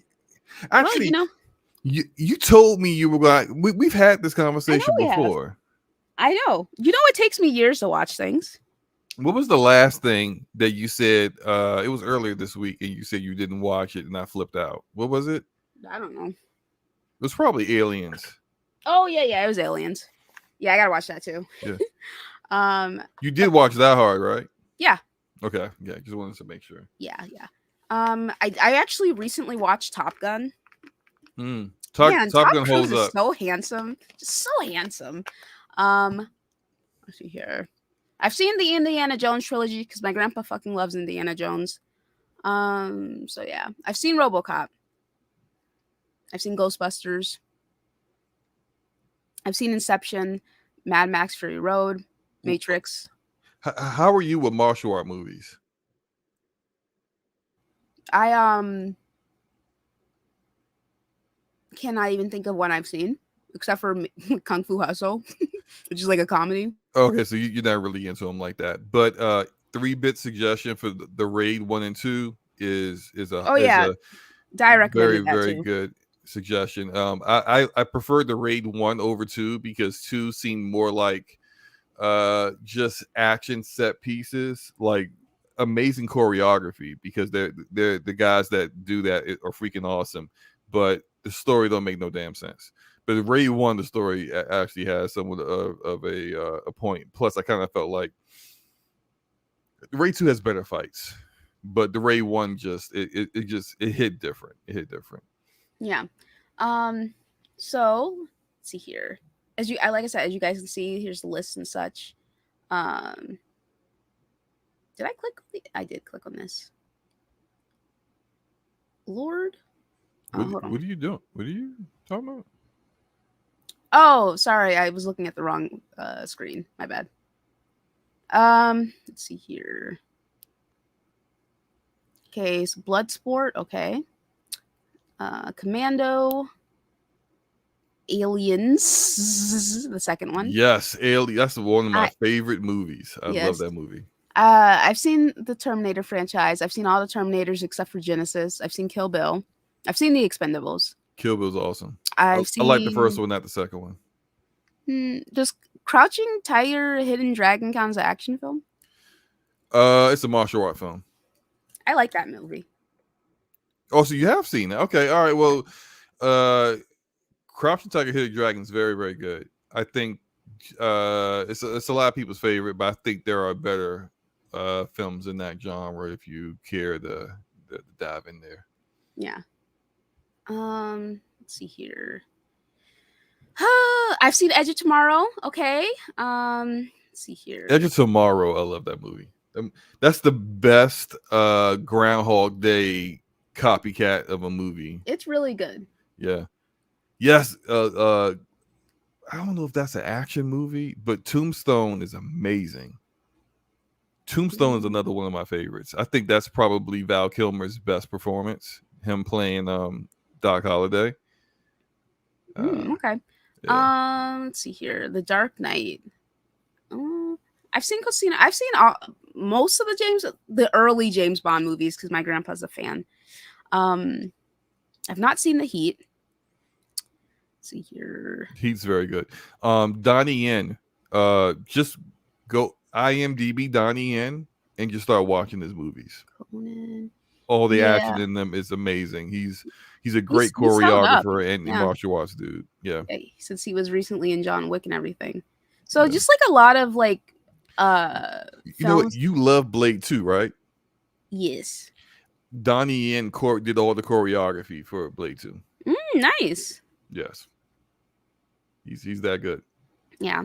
I've seen Total Recall, Fifth Element. So yeah, I've just like people were giving some great great recommendations for films and such, and it's just like I'm going back and I'm watching through the ones that are like the most recommended and such, because like there's like a lot of really good movies I haven't seen yet, you know. So I'm just enjoying myself with that aspect. I accidentally bought Die Hard 2 instead of Die Hard 1. So I have to watch both of them now. Like I watched Die Hard 1, but you know what I'm saying. So so yeah, like overall, like there's just a lot of great action films out there that are just really, really enjoyable. You know what I'm saying? And the thing of it is, like, people talk about, they're like, oh, movies aren't the way they were back in the day and things are stale. And yeah, that is true in a lot of regards, but there's a lot of films coming out that like break the mode and are actually interesting and engaging. They're just more indie-ish. They're smaller. Like Everything Everywhere All at Once is a fucking amazing movie. I love that Yeah, movie. it's great. I love that movie. But like no one was really talking about it until people were talking about it. You know what I'm saying? And then it got re-released. So, it's one of those things. Ari Aster does a great job when it comes to making interesting and fucked up films. You know what I'm saying? Can I say this real quick? Okay, go ahead. I think South Korea is where like innovation in movies, in TV TV shows sure. is really coming. That's where Squid Game came from. There's a movie, and it's Also, so good, and I can't remember. It's about a family with someone living in their house hidden. I'll have to like look it up, but it's just like when you hear of a movie coming from South Korea or a TV show that everyone's watching, it is so freaking worth it. Also, Sweet Home is also very good. It's on Netflix. It's South Korean apocalyptic horror TV show. Yeah, that was awesome. So yeah, I agree with you. Listen, Alice in Borderland was very never good. been an issue for me. So Parasite. Thank you. That's it. Parasite. That won Parasite's freaking awesome. Awards, right? Yes, it did. It deserved it too. Yeah. It took a long time for horror movies to get good back again. That's fair. Squid Game is literally Battle Royale, and Parasite not innovative either. It was just buzzword titles, in my opinion. Yeah, that's fair, because Squid Game is like Battle Royale. Yeah. Yeah, but like, okay, Battle Royale is a game. And Squid Game. Battle Royale is a movie. There's a movie called Battle Royale. Yeah, Slow-mo. Where do you think the game got the name from, buddy? I think there is not a game called Battle Royale. 1, 2. That is a genre. I know. That's what I'm saying. Like, where do you think the games got it from? I don't think they got it from a movie. The movie's called Battle Royale. It's a 2000 Japanese action thriller, right? Oh wait, I think I have seen that. Yeah. I mean, I don't know. That wasn't that good though. So Battle Royale is what spawned certain things like the Hunger Games in regards to storytelling. You know what I'm saying? Squid Game can also lead back to that. Perhaps it wasn't like the start of the genre, but it is something that people take a lot of inspiration from when it comes to Battle Royale type. Oh yeah, let's see here. The film spawned the Battle Royale genre. Never mind. Never mind. I was right about that. Okay. Including Battle Royale games, anime, comic books, film, and manga. Yes. So I'm actually surprised you didn't know what Battle Royale was, dude. I'm actually surprised. I've seen the movie. It stunk, and I didn't think it spawned anything. So how about that? Okay, but you said, but you were like, that's a game, not a movie. Like you were so adamant. I forgot the movie existed. It was that bad. You are a hater, regardless of whether or not it was good or bad. It still spawned the genre. Okay. What? Move on. Okay. Anyway, so exactly, guys. Exactly. So, I'm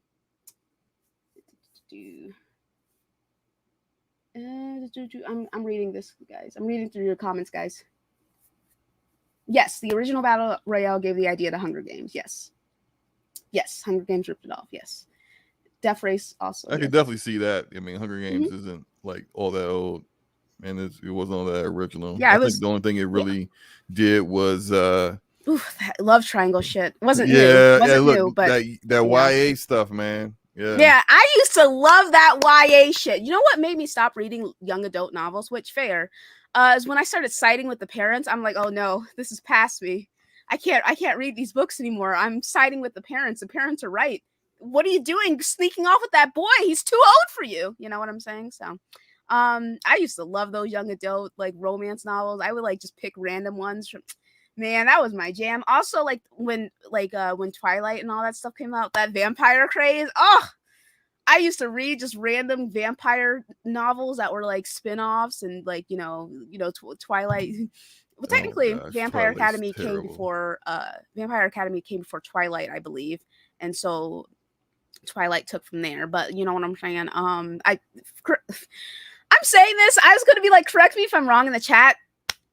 My chat full of men, so never mind. You're asking the wrong demographic about clearly vampire YA books. Like nobody read them things. Yes, so I've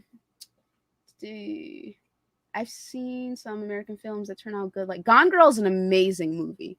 It's an amazing, amazing movie. I bought the book. The book is so good.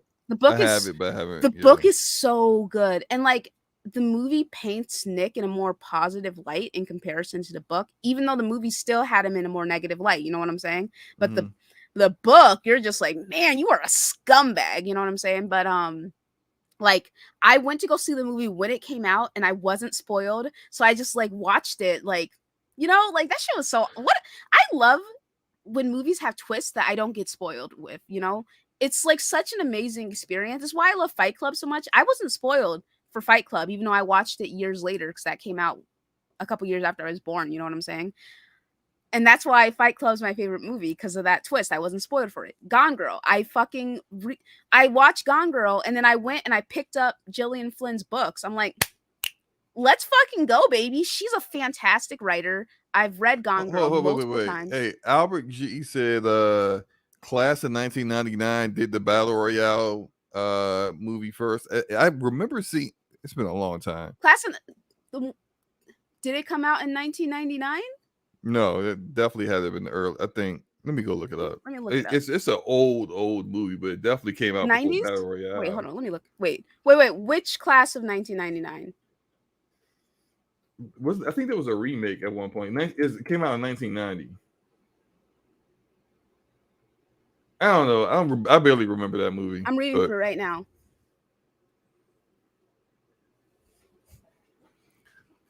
Now, Saber says it's completely different. Yeah, wasn't it like I think it had like a teacher that was like a robot or a cyborg or an android or something.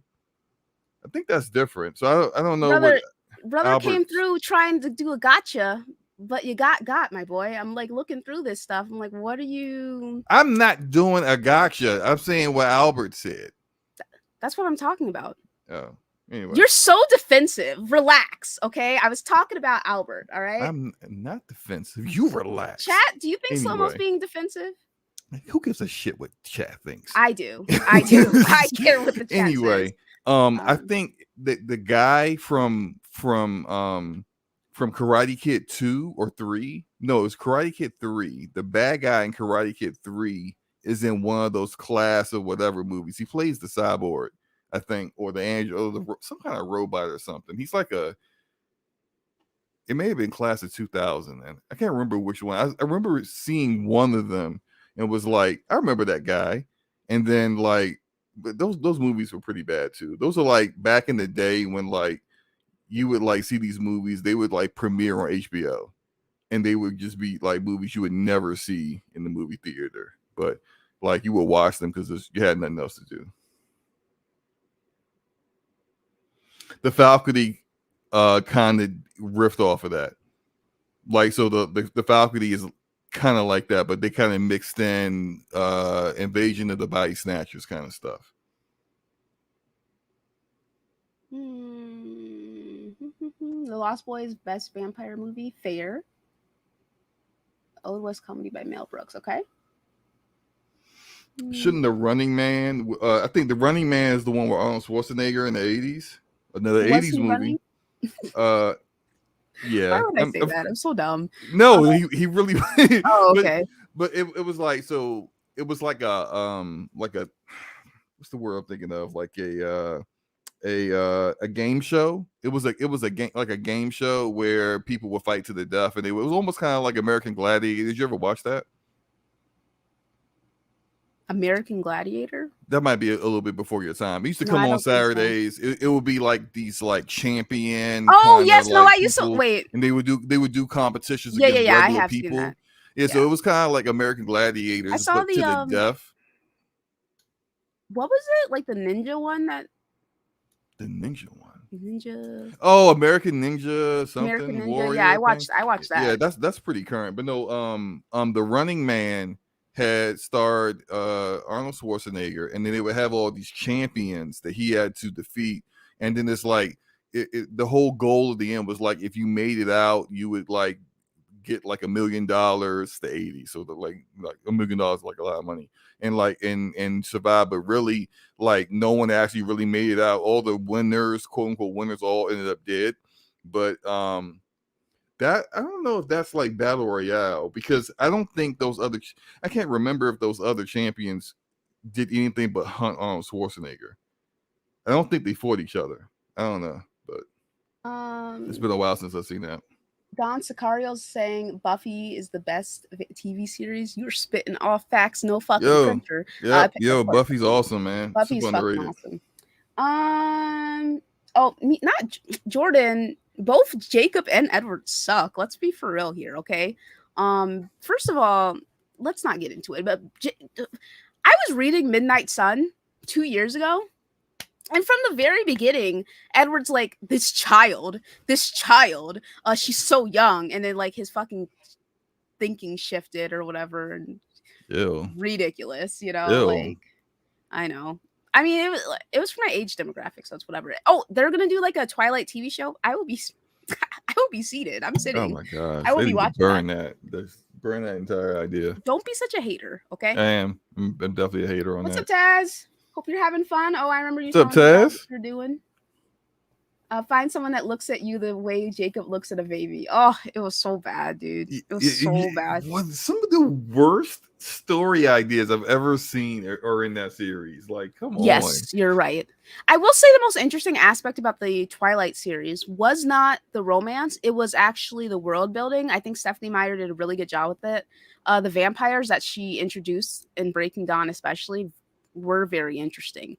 The concept of the Volturi, very interesting. The concept of Jacob not actually being a werewolf, but being a shapeshifter, because the wolves are called children of the moon, and they were hunted to extinction by the Volturi. That's pretty fucking cool, dude. Like that, like the world building for Twilight is fantastic. It's just like that romance shit. Oh my goodness. Like, of course, that was the bread and butter. That was what brought the money in. But I always found the world building to be much more interesting. Like, pretty much everyone is really enjoying all the Buffy love in the chat. As you should. But yeah. I definitely think like there's so the Hunger Games, it came out right when I stopped being interested in reading stuff like that. So I missed the Hunger Games. I didn't get into Divergent. I didn't get into the Maze Runner. I've seen all those movies, but the books, which is wild because like I'm not big on YA stuff, and I really mostly ignored it, but I did read the Hunger Games and thought it was pretty good. I didn't care for the love triangle stuff, but I just kind of dug the whole the classism that was going on in it, and just the actual like competition of surviving part was pretty good. I will say this again about Buffy. As I always say, Buffy gave the blueprint to the whole what we see now from like superhero shows now, or shows where there is like a superhuman or a supernatural protagonist, where it's got the best friend gang and such. Yes, the gang that supports them is the reason why they're so successful, kind of deal. Yeah. Every show uses the blueprint now. And then I love Teen Wolf.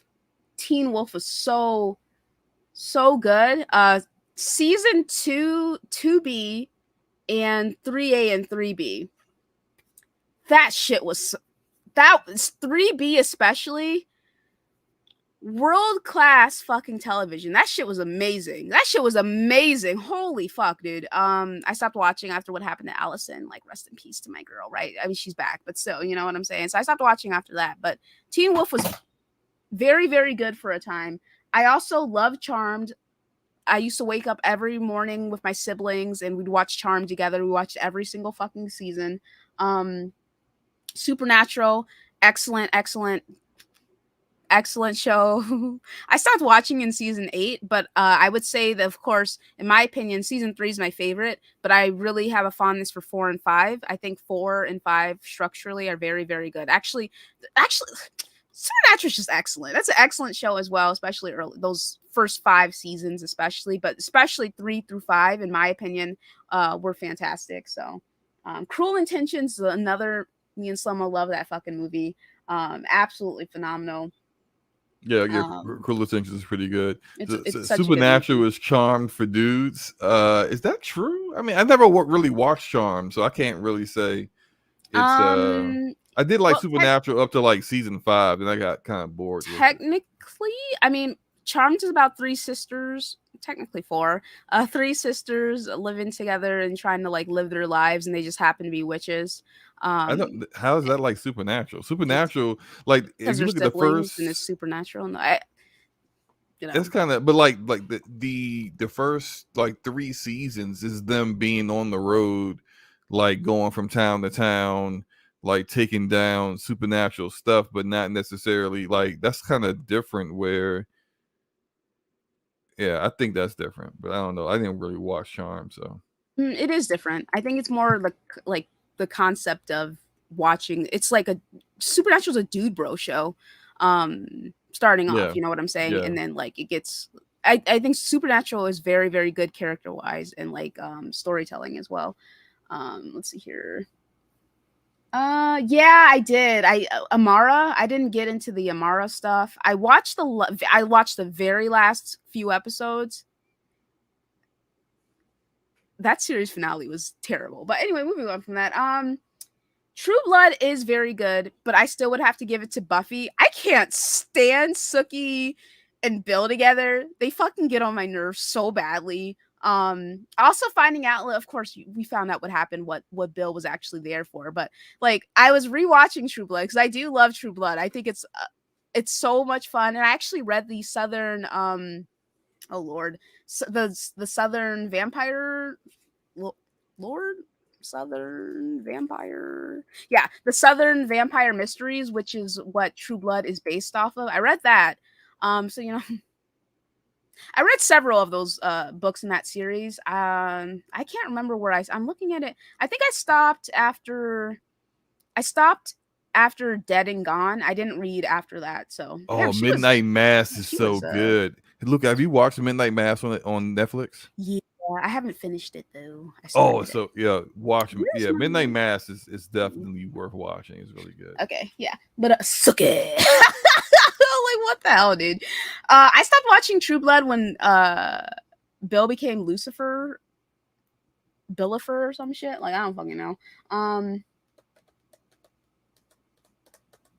Yeah, Midnight Mass is about the vampires. Yeah, Buffy, in my opinion, I think Buffy is structurally, character-wise, Buffy's a better show. I love Sookie. Don't get me wrong. But she's dumb. Like, that bitch is stupid. But I love her. I love her so much. Probably one of the dumbest people to exist. But I love her. She's great. You know? Dumb but great. Like, you know, I love her so much. But so I think Buffy's a better protagonist than Sookie is.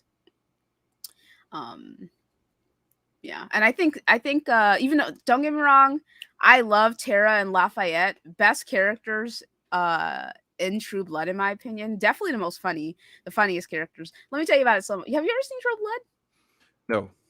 Okay, so basically, kind of like avoid the whole vampire YA stuff. So yeah, I never watched it. True Blood's not YA. I thought it was.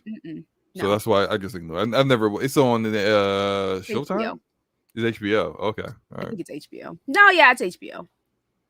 Yeah, it's Yeah. HBO. I Yeah, did watch the it's not. originals though. The originals I watched by The originals accident is and got into it, and it's didn't very even good. realize It's very it good. was Vampire Diaries related. But I did like the originals. The Vampire Diaries is also a good show, Slow-mo, up until season Okay, 4. Up until season 4. I'm gonna have to disagree because How many seasons did you watch?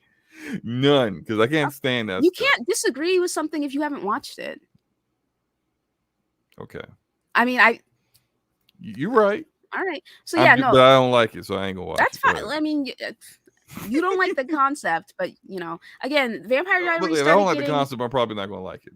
Just keep it Vampire above. Diaries started getting really good the second half of season 1 up until 404 of episode 404, okay? See, I'm sorry, but I fucking hate Damon and Elena together. I hate him, okay? I barely like Damon as a character. I mean, I do, but I don't really. I preferred Elena with Stefan. Fucking sue me, okay? Fucking sue me. Sorry, okay? They were insufferable in season 5. And season 4, the second half of season 4, insufferable. Like can't stand them. Season 6 was very good, and then season 7 and 8 happened. The concept in 7 was good, but 8, I don't know. But yeah, the originals is better than the Vampire Diaries, hands down. Every single season of the originals is good in comparison to Vampire Diaries. That is like touch and go. You know what I'm saying? Yeah, I think I watched the originals after it was. It may have been on his last season, but I saw it on Netflix, and then I kind of like binged it, and then I just waited for the last season to come out, and then finished it. I thought it was really good. Yeah, I did see all the references to Vampire Diaries. I was just like the way they were talking about people. I was like, who, why, why does everyone know this person? And it was like, oh, okay, so it's a crossover thing. Yeah, no, the originals is the better Spin-off. show. It's definitely the better show, but the Vampire Diaries still was a good show for some time.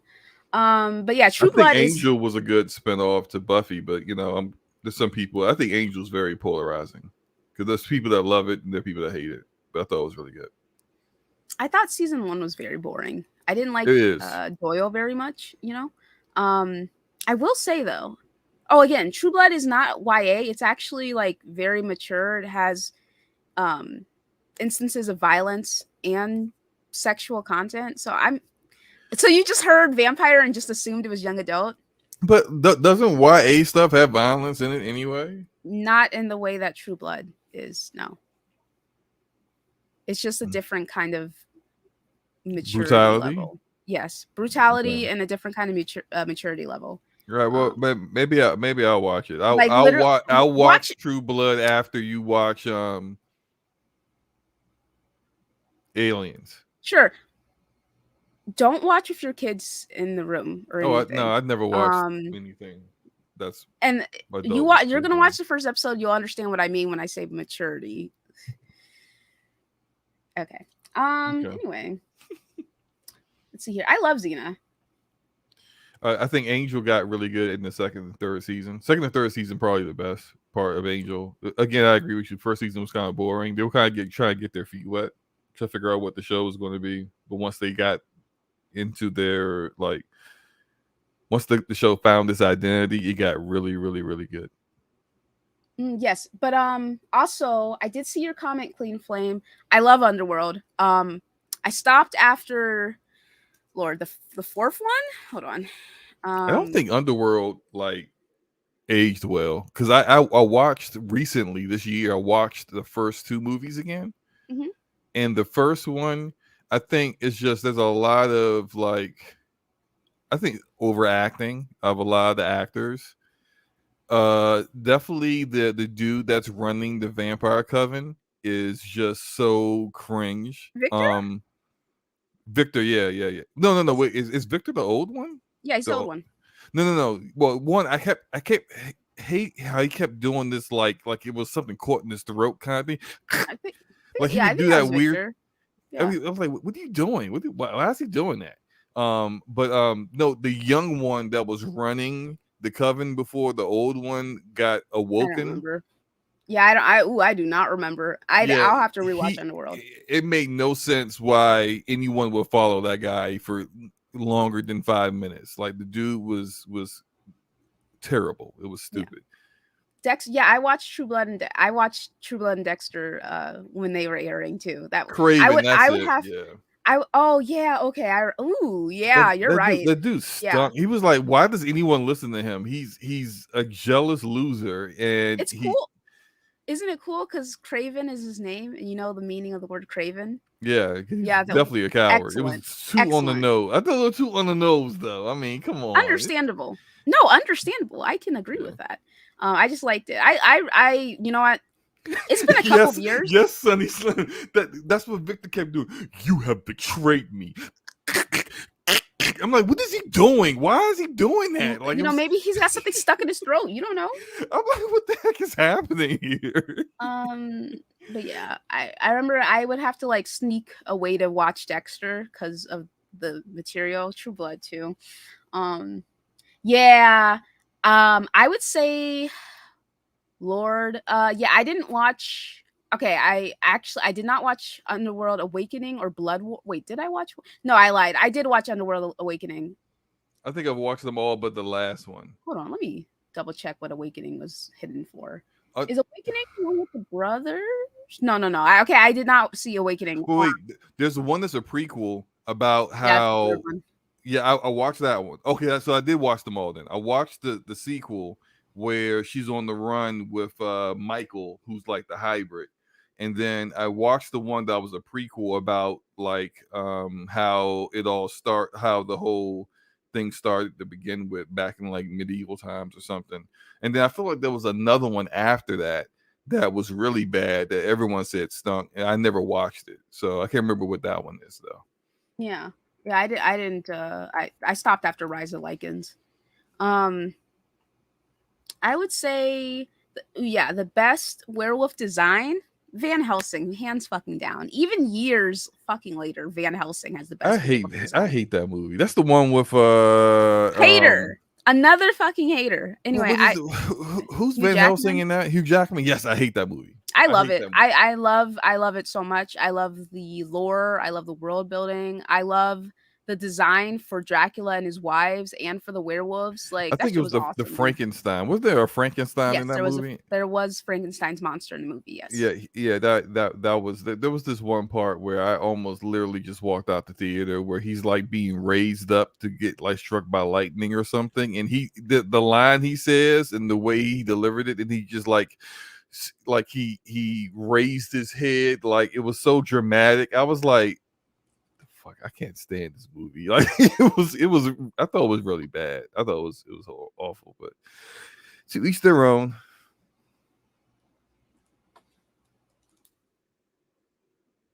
I'm double checking. Van Helsing came out in 2004 and Underworld came out in 2003. So they were a year apart. That makes sense. I remember taking a girl to go see that. Man, that was. Oh man, you were a young buck, eh? Anyway, 2004? Yeah. Wasn't that young? I was in college. That's still young, Slomo. Ain't that young. Would you think college age people are young now? Youngish. Okay, you fucking lying. Anyway, I love Van Helsing. Yeah, let me tell you something, guys. I fucking love that fantasy shit. I love like I'm a big fan of stuff like I'm a big fan of the Spartacus TV show. Rest in peace to Andy and such.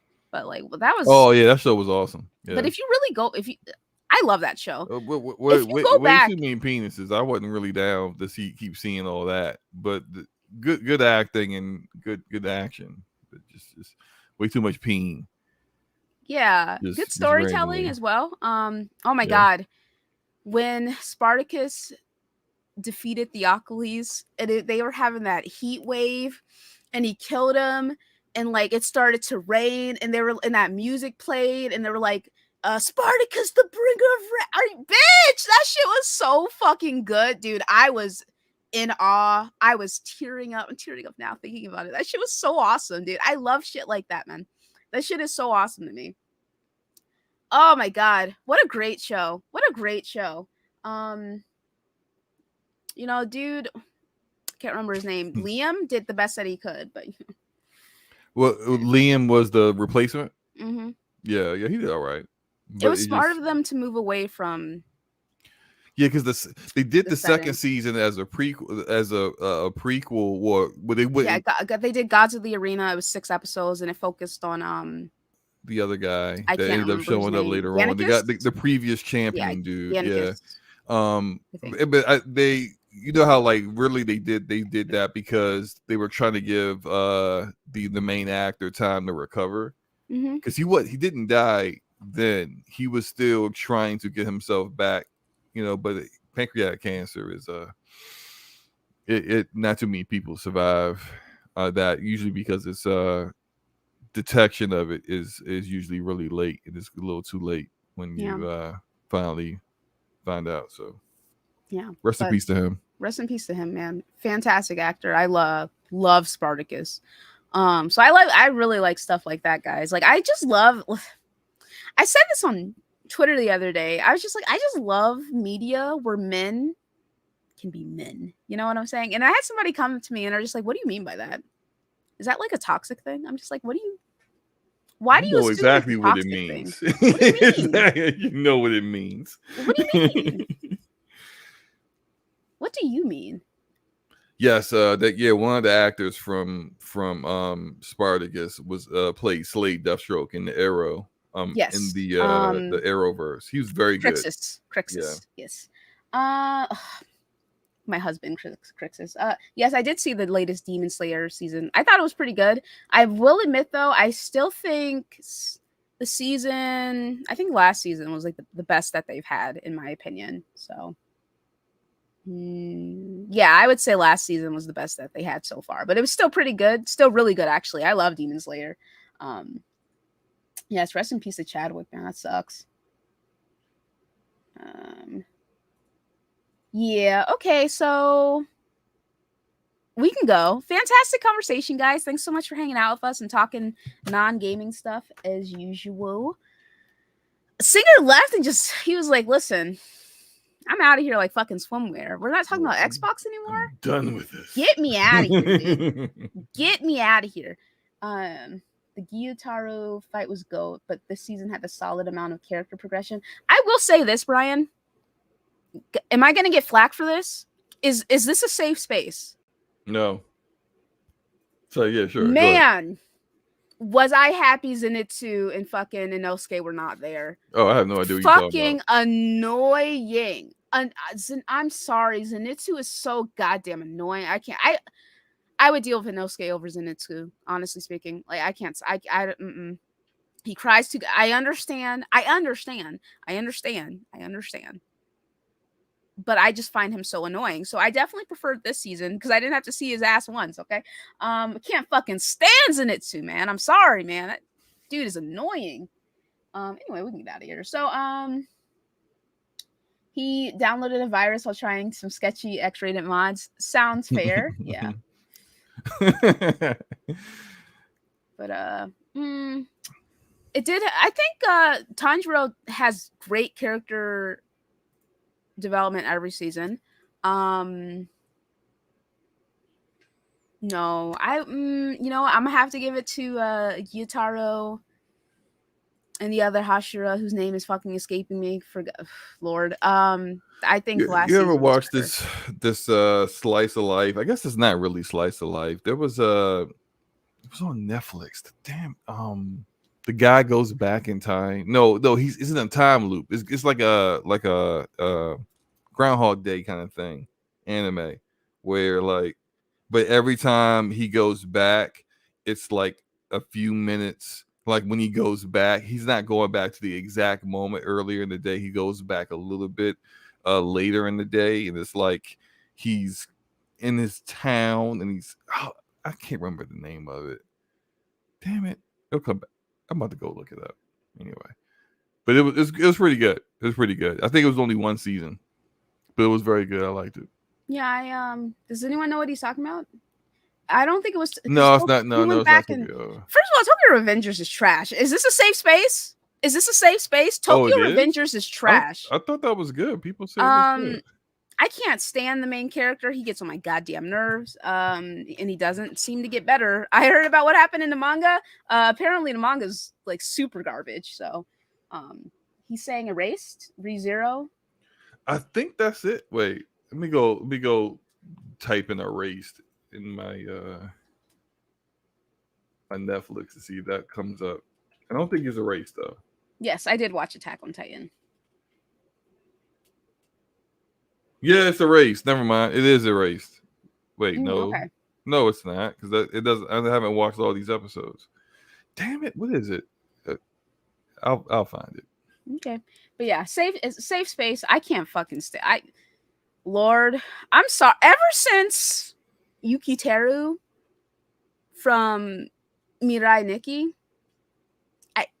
I can't do it, man. There are certain archetypes of I can't do it. Him, Shinji from Neon Genesis Evangelion. I can't do it, guys. I'm just, Zenitsu gets on my fucking nerves. This is a little bit of a different archetype, obviously, but like I can't fucking do it. I can't do it, man. Get me out of there. I can't stand it, man. It fucking sucks, My current favorite archetype of character. Is this a safe space? Tanjiro and Asodeku. Like, I like those good boy characters, you know what I'm saying? Us, but overall, I do like characters. I like Eren. I do like Eren. Do I agree with what Eren's doing? No, but I do like Eren, and I of course like Yagami. Like, he got cucked at the end, but whatever. Okay, anyway, Shinji. I agree. Shinji didn't do anything wrong. He got fucked over by his goddamn father, and that is a fucked up anime. You know what I'm saying? So. Any good anime recently? Watch 1,000-Year Blood War, Bleach, obviously, Chainsaw Man, obviously, Blue Lock, obviously. Go ahead and check those out. Those last year's top picks for awesomeness. So yeah, like I know Yukiteru was so goddamn annoying. I don't like yanderes. Okay, if we're gonna go with the deres, right? I'm taking tsundere. I'm taking tsundere any day of the fucking week. I don't like yanderes, but Yuno was definitely a very interesting character. And I do like Mirai Nikki. I do genuinely like it. I think it's a very interesting concept. Very dark themes. But Yukiteru, I don't know, man. Ninja got on my fucking nerves. Also, yep. He got tortured by Jason. Changed his, Tokyo Ghoul is so good as a manga. That manga is so fucking good. If you haven't read Tokyo Ghoul, fuck the anime, watch the manga or read the manga, okay? Tokyo Ghoul is so good.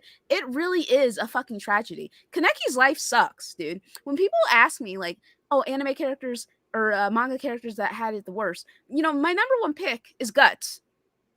But Kaneki is up there for sure. Kaneki is definitely up there for sure. So Guts and Kaneki, man, those are the two I would pick, hands down. Shiki is also good. I've seen that. Yes. Devilman Crybaby was also good. Yes. Yeah, I know, it was so good. Oh my god.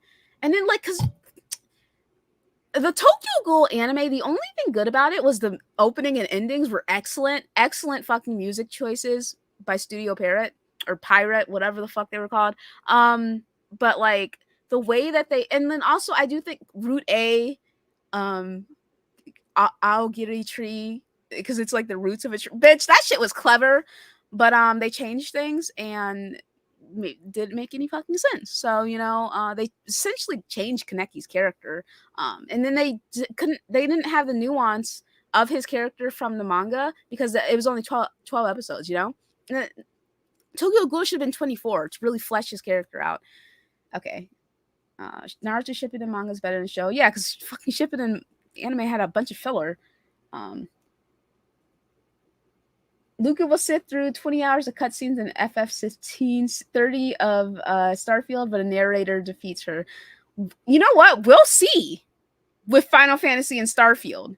Also, Starfield's not going to have loading screens in Starfield. I'll be on PC, so let's we'll see with that, but we'll see with Final Fantasy because like y'all already know how Lord Chimera Ant arc, excellent, but that narration, oh my god.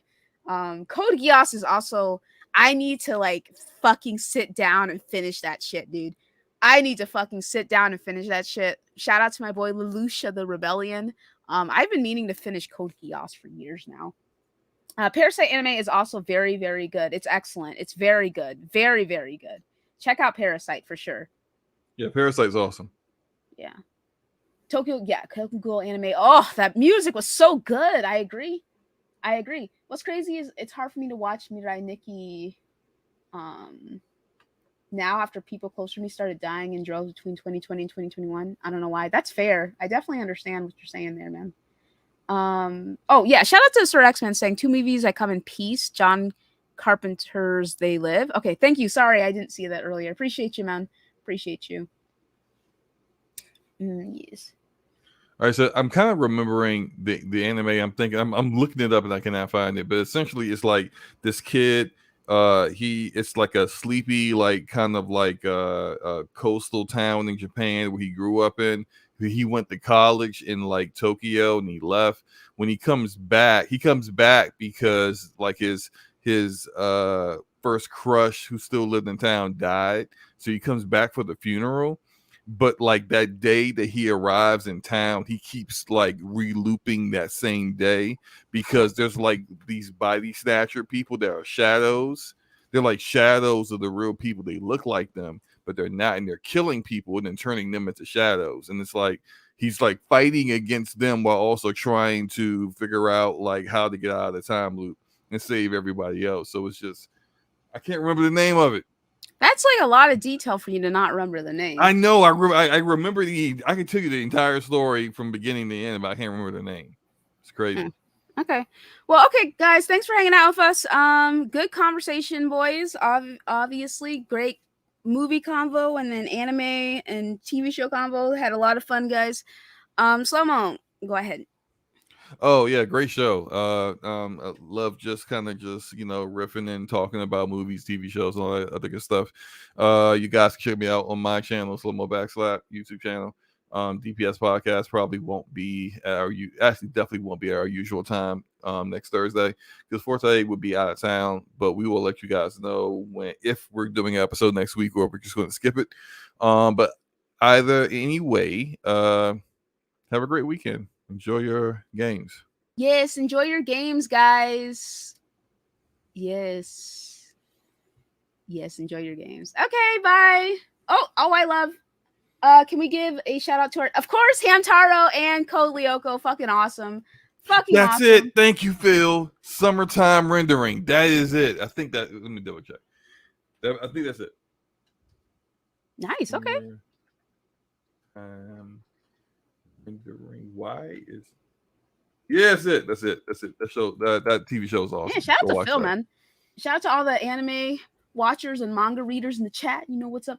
Me and Haruhi Suzumiya, I could not get into that. Like, I just couldn't get into it. I was so confused initially. I'm still confused to this day. I still look up like, what the fuck is Haruhi even about? It's not on Netflix no more.